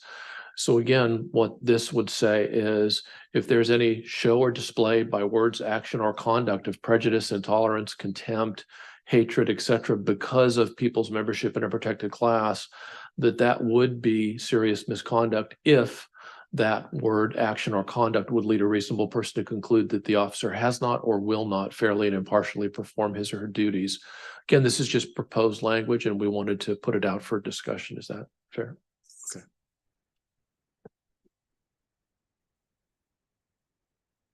Questions, comments on this? As Toby called it, exemplar language. Commissioner Gordon. To be used internally? Well, we would actually be looking at adding this to our commission regulation 1205.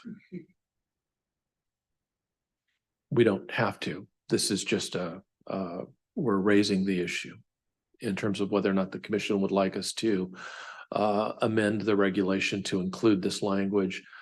And the idea is then it, puts everyone on notice, officers, law enforcement agencies, citizens, administrative law judges, etc., that this is how the commission interprets demonstrating bias.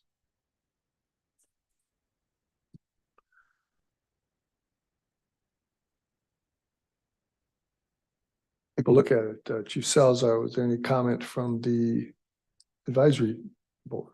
Thank you, Mr. Chair. Yes, there was comment on this issue. The existing definition is broad, as was previously mentioned. This does give some further clarification. The advisory committee did have issue with one term that is in the exemplar definition there with regards to closed-mindedness, as a term that was thought was very subjective and could probably be removed.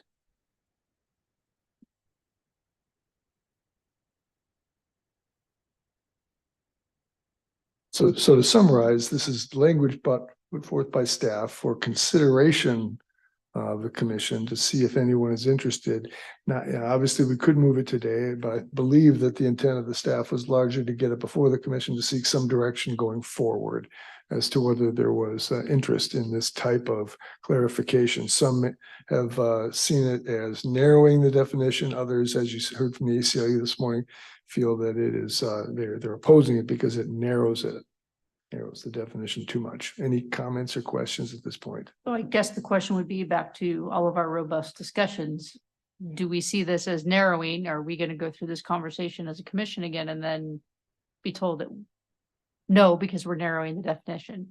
Because I do agree that I know for our agency, it is the bias and what we report does become very challenging. You know, there's a lot of stuff that we report and have to do within the 10 days that turns out to have no bias basis to it. So we report a lot that in the end doesn't have any basis for bias to it. But I know we struggled with this because, you know, it's very intent that we can't narrow. So that would be the question is, do we go through this process and then we end up back in the same situation? Well, obviously, one thing we can't do, and this is not the intention of the language, we cannot narrow or reduce the language that the legislature has given us. So the language that the legislature gave us is the language that we are bound by. However, the legislature did say that Post was permitted to adopt regulations in order to implement the regulatory language. And so you probably remember as we went through the 1205 discussions, the question was, to what extent can we adopt regulatory language which does not essentially eliminate a category of cases? And that's not the intention here. The intention here is that we have a question as to what demonstrating means. The legislature did not define demonstrating for us. And we do have the ability regulatorily to define demonstrating bias and to do it in a way that we believe is consistent with the legislative intent in adopting this provision on demonstrating bias as serious misconduct. So again, I don't see it as narrowing. I recognize some people perhaps might, because anytime we put any language in that may be somewhat different or clarifying with respect to the statute, someone might believe that. But from my perspective as counsel, really the legislature told us that we can regulate, and this is merely our attempt, if the commission wants to do it, to define how the commission views what demonstrating bias means for purposes of our serious misconduct cases. Is that? I also think that Commissioner Gordon, no matter what we do, there's probably going to be a challenge that touching any of the 9 is going to be an attempt to kind of further narrow what our scope of responsibility is. I do think on top of not only us having the opportunity to further clarify some of these provisions, the legislature was demonstrative about the commission shall by regulation adopt a definition of serious misconduct. So I think the attempt here is to align the definition with a series of facts and fact patterns that we can perhaps demonstrate the threshold by which we need to meet by clear and convincing evidence to take action. I think without something that gives us the parameters, it's very difficult for us to assess whether or not we have the evidence and the facts that meets that threshold. And so this is an attempt to do that. And, you know, arguably, if someone says you're further narrowing the statute, I think it's no, we're really trying to make sure that if we're bringing cases before the commission, the cases that we bring before the commission meet the burden of proof. Commissioner Rodriguez. Now, is this something that a legislator can clean up language on? Sure. I mean, this could also be handled through a statutory change if there was, you know, an appetite to do that. That's always open. And it would be perhaps expanding on the definition that's in 13.510.8 and creating this further clarification. Is this something that a legislator staff could reach out to Post about to ask, or like, you know, if there's some kind of cleanup language in a bill, or, you know? Yeah, and I would defer to our executive director because that happens routinely. Yes, of course, absolutely. That would be one option, and one option here would be to put this language out there in public so people can do exactly that.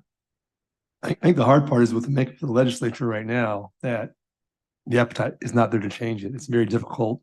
I've been gone a year now, and that year it's really changed dramatically. So it's really tough with this. Even though we kind of know where things are headed to, it's just tough. And to have them go back and change that, that's going to be an uphill struggle. Commissioner Brazil, And I- will take and One, I appreciate the dilemma you're in, the staff's in. I remember Toby and jump in here if I'm incorrect in this. When things end up before the ALJ or whoever they end up from, they're gonna go back and look at what's your definition of certain things and what's your standard, what's your benchmark. And I didn't realize this before, when you're looking at demonstrating bias, that's gonna have a different interpretation for different people without a true definition of what that means. Right. And so I think it does give guidance, and I agree with Commissioner Cooper that trying to get the legislature to change it doesn't help us going through our hearings. I mean, it could take a year, 2, 3, 4 years, never on the process. So I see the void and the gap in here. So I support adding what the definition of demonstrating is, because it also then gets a public hearing, if I'm correct, so that the ACOU can weigh in, others can weigh in on the actual language that's being presented, because I don't see it as narrowing. I see it as actually wrapping this up to say this is what it is.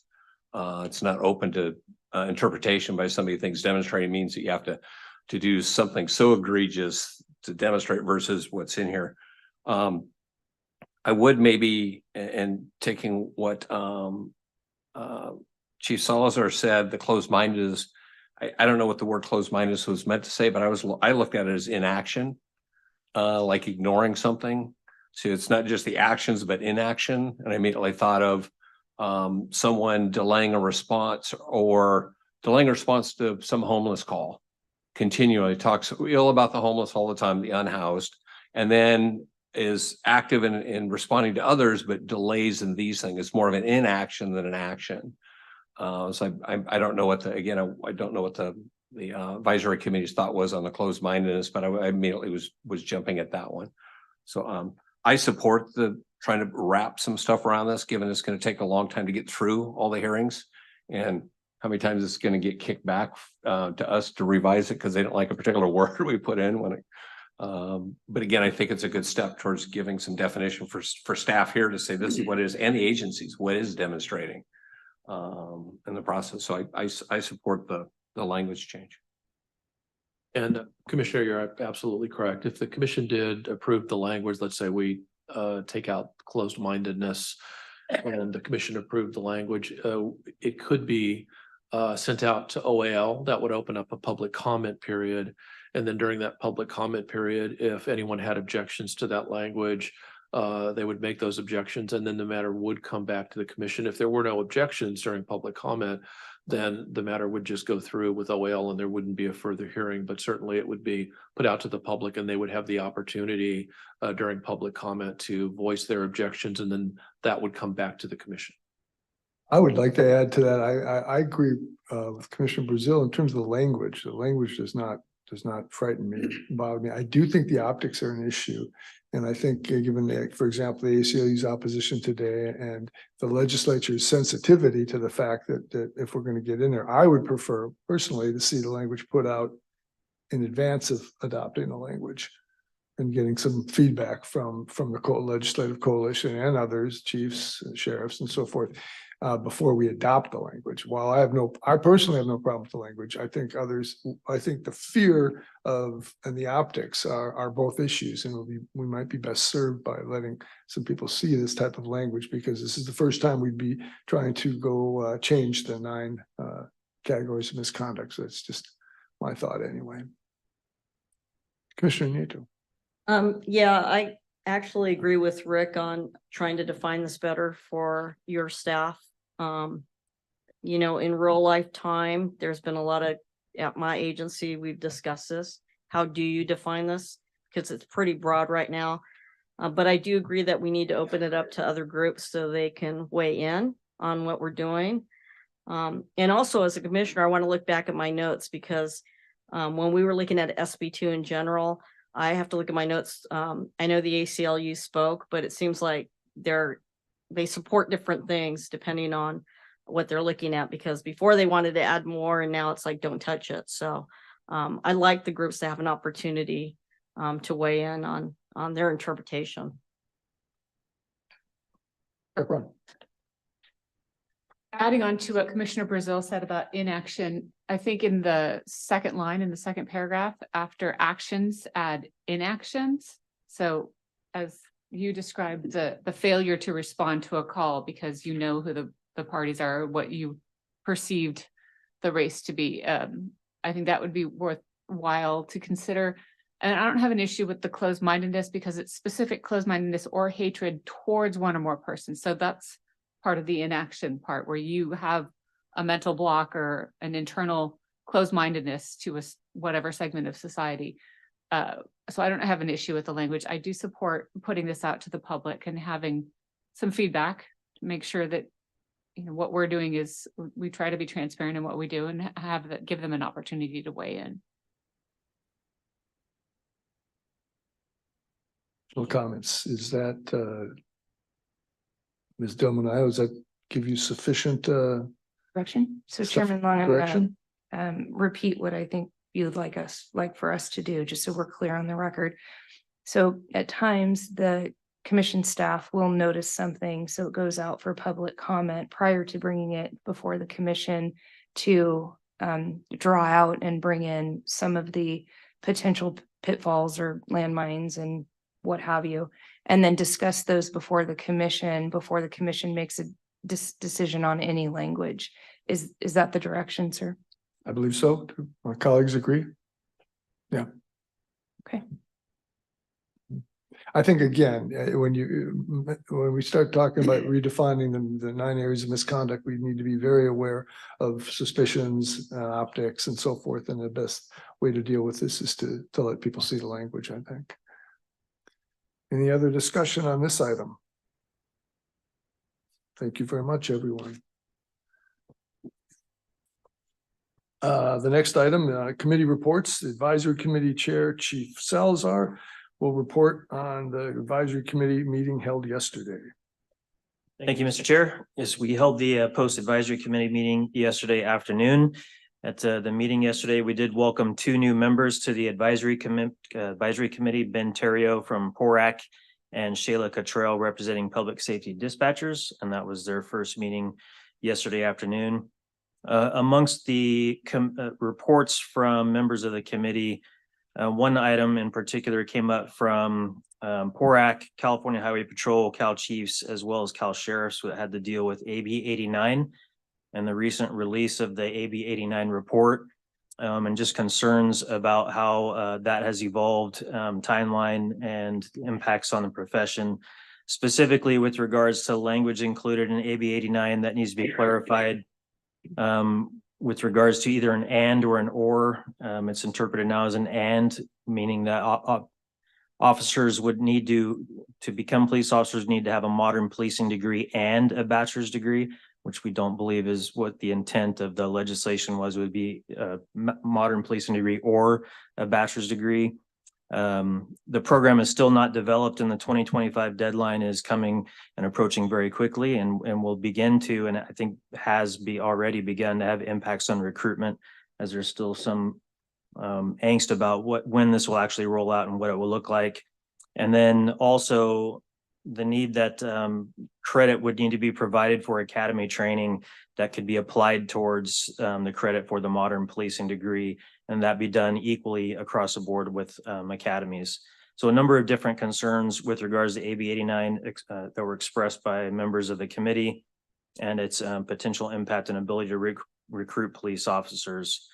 Aside from that, no other committee reports. We did thank Randy Waltz, who is present this afternoon as well, who's been a member of the advisory committee and past chair for several years representing CAPTO. Yesterday was his last meeting on the committee, and thanked him for his many years of contributions.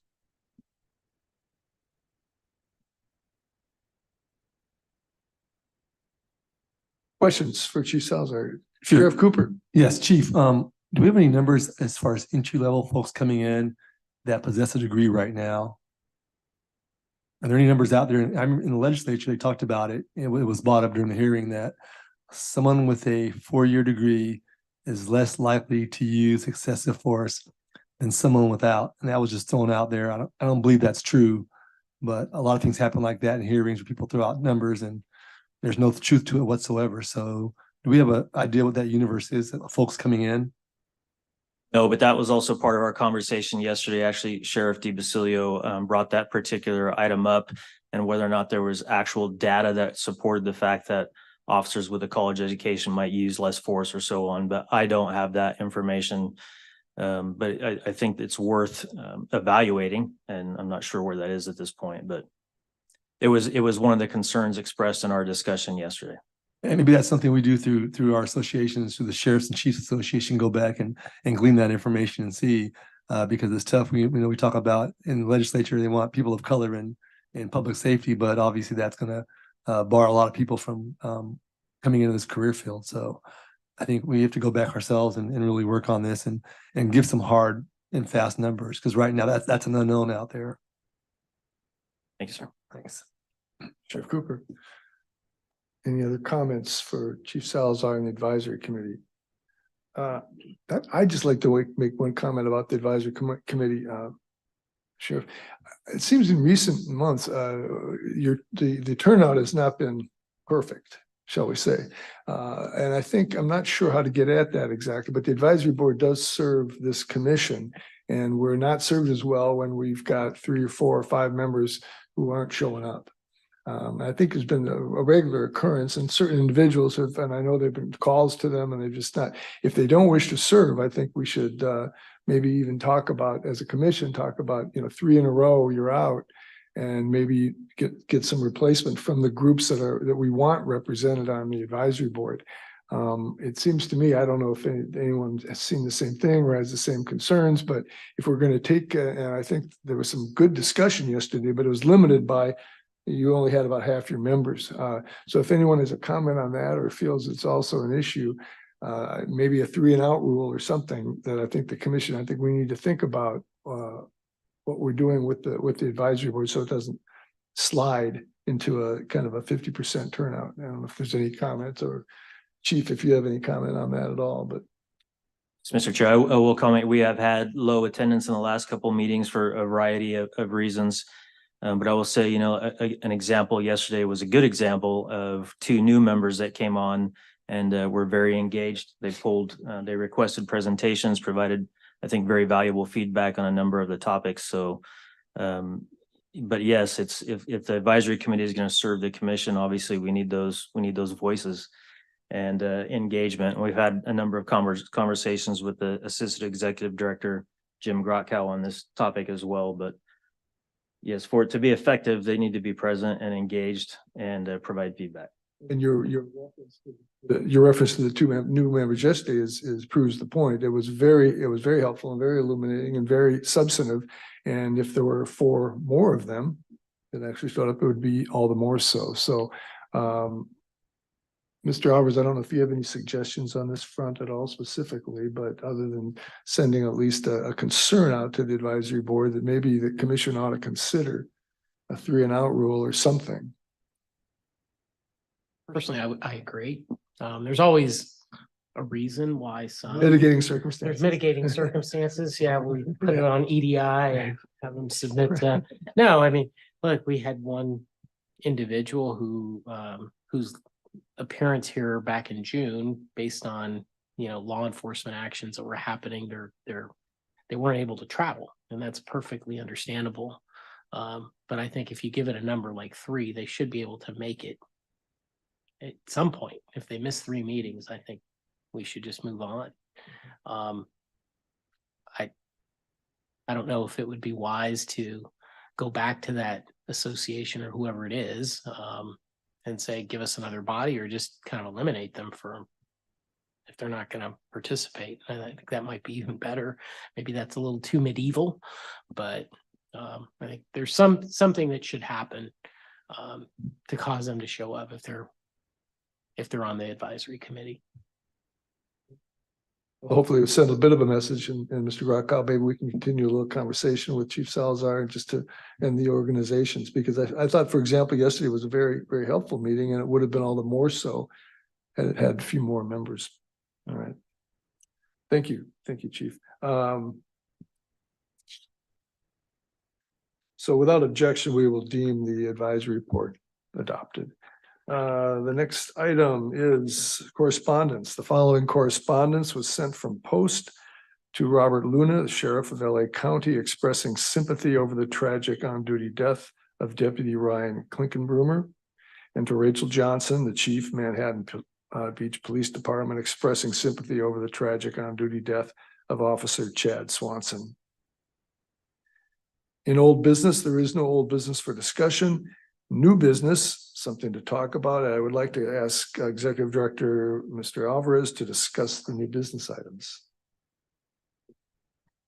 New business items are essentially the selection of commission dates.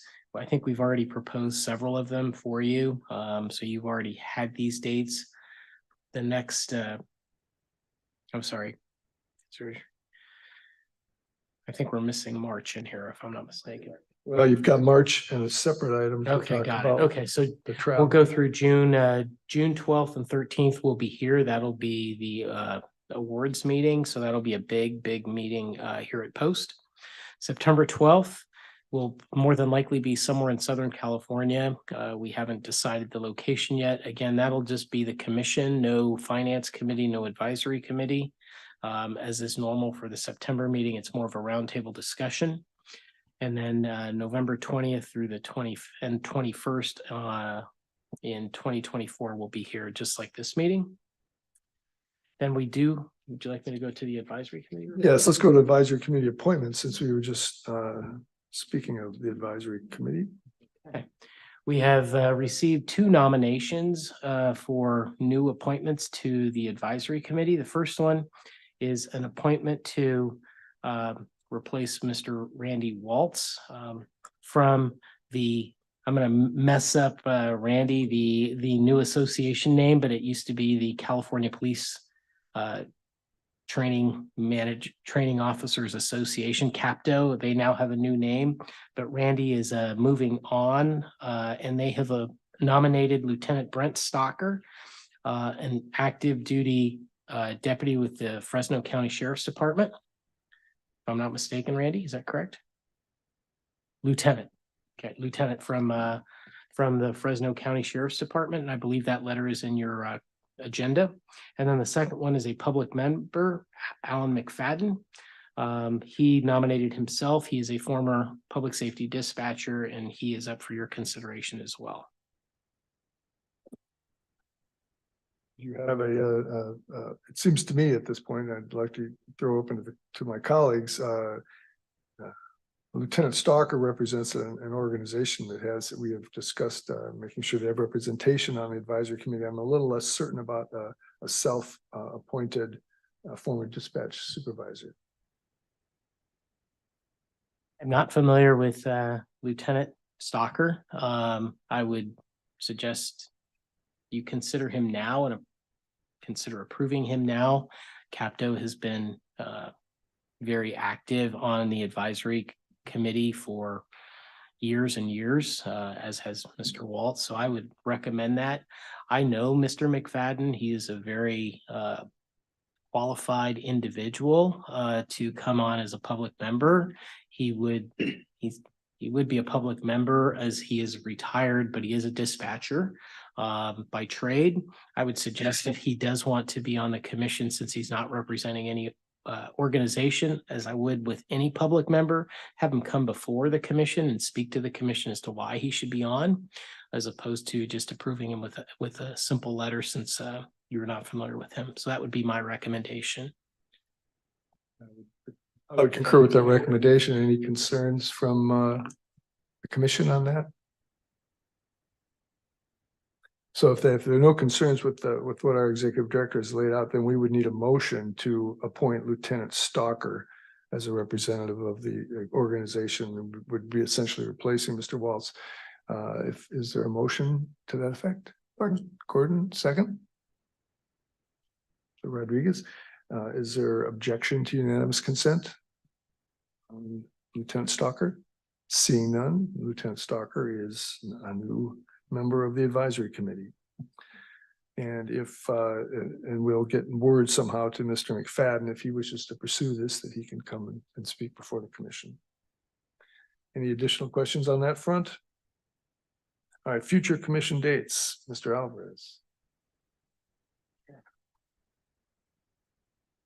So the next meeting is scheduled for March 6th and 7th in Southern California. We've already selected a hotel. We're just in contract negotiations with that hotel. It's in LA County, so I won't name it so that they don't bump up the numbers on our contract since we haven't signed it yet. But it should be March 6th and 7th in Los Angeles County.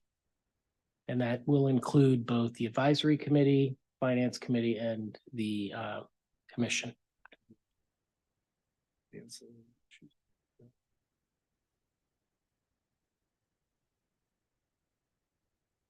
So some of the internal discussion that we have had is on commission meetings where you're going to be hearing POSAD cases or POSAB cases, serious misconduct cases, and where those should be held. Obviously, there's some security concerns that we've all had. You can see we're trying to beef up security here in the building. The piece, POSAB, the board, they're going to meet here 4 times a year. They're not going to travel. You do travel 2 times a year. The concern that we have is whether we should be having those hearings at hotels across the state, whether that's good for our security and whether that's something appropriate for the hotel to have to deal with if there's, a demonstration or there's some security concerns, whether those should happen there. So in conversations with the chair last week, or earlier this week, we talked about whether we should have 2 additional meetings of the commission here for specific hearings. So obviously you're here in the month of December and in June, November, December, and June, those are held here. So you're already here. So that kind of takes that out of the equation because we could have the hearings the day before the commission. The issue is September and March when you're traveling and whether we should have a 1-day meeting sometime in February or April for a hearing to address decertification or revocations, and whether we should do the same in August or October to kind of get around that September meeting so we could still have the regular commission meetings around the state. So that will add time, it would add 2 meetings for you all. But that is a consideration that we wanted to throw out to you all. We also, in terms of the individual who is the subject of a revocation hearing, had discussions about whether it's fair. For instance, we have a hearing on December 14th to make that person have to wait till June because that's when you're going to be back in this building. Whether there's a fairness issue for that person to have to sit and wait for 6 months before you hear their case. So we throw that out to you as to how you'd like to do that.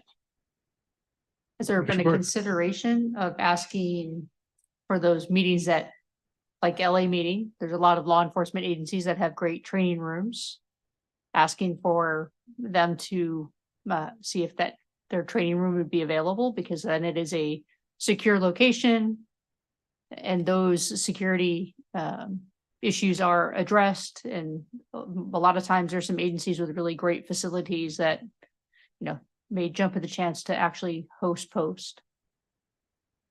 We've done that in the past and we could definitely try to do that. That is an option. There's no question about it. I'm not opposed to that personally. What would we do with the commission meeting? Let's say that we did it in March. Would you say that we'd also do the commission meeting? And I ask the commission meeting also at the department, or would we then go to a hotel and have the commission meeting? My suggestion would be is see if someone's willing to host us for the entirety of all of it. There's definite benefit to that. And there's definite benefit for not just the public and safety, but also for agencies to see how this is actually going to run and go and what what an actual meeting looks like for the commission and the boards. So. I think what wasn't, Manny, wasn't also part of your concern was to get the sense from the commission as to whether there is concern or to what degree there is concern about security issues for just maintaining our regular schedule and just hearing the revocation issues as we get them at our regularly scheduled hearings. So I guess we'd take the temperature of the commission to see if there is much concern about that. I could see a high profile review that we do, that somebody doesn't just relinquish their certifications, high profile, it may result in a demonstration. If you go back and look at some of the high profile events in California, you could end up with that. And then all of a sudden happens to be that hearing happens to be in a hotel in San Diego or Orange County or something that creates an issue for us. Like I could see that. And I also agree with Commissioner Gordon. I think there's a lot of agencies now that their technologies can match what our requirements are for live streaming, would love to host us. And I think it would be benefit to us to actually tour some of the facilities, see what they're doing, and they can have their staff attend the commission meetings, see what we actually do, and some of their community leaders as well. Kind of gives a little bit more leverage to bring people into the meetings just to see what we do. So I think there's value in that, tremendous value in that. Santa Barbara. I hear it's nice down there. I didn't say that. We could try to do that for March if that's if that gives us enough time. We could still engage in a contract for the hotel. We just would not use the conference room. And we would go to a department to actually have the meeting. It'll obviously require some logistics in terms of, getting to the department and such, as opposed to walking downstairs into the conference room. But I think that seems it's reasonable. A decent idea, good idea. We could try. We try to do that for March. Is that good? Can we try it? Yeah, Santa Barbara it is. Is that close to Los Angeles?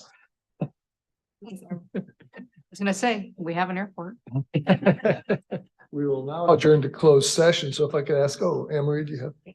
Just really quick, I didn't know, since you guys were talking about dates and locations, if you wanted to identify a training date here, or would you prefer to do that just through some sort of poll that works for everybody? Yeah. How do you want to do that for February? Why don't we do that through some kind of telephone Okay, poll or thank something like that subsequent, yeah. Okay. Check everybody's temperature. I was thinking Santa Barbara. I thought it was. So we're going to adjourn to closed session. Could I ask everyone to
brief rundown of what we did in closed session. And in closed session, we discussed litigation matters. But finally, commissioners, is there anything else you would like to comment on, raise, question, etc.? Hearing nothing, is there a motion to adjourn? Move Cooper, second Rodriguez, seeing no objection, we are adjourned. Thank you, everyone.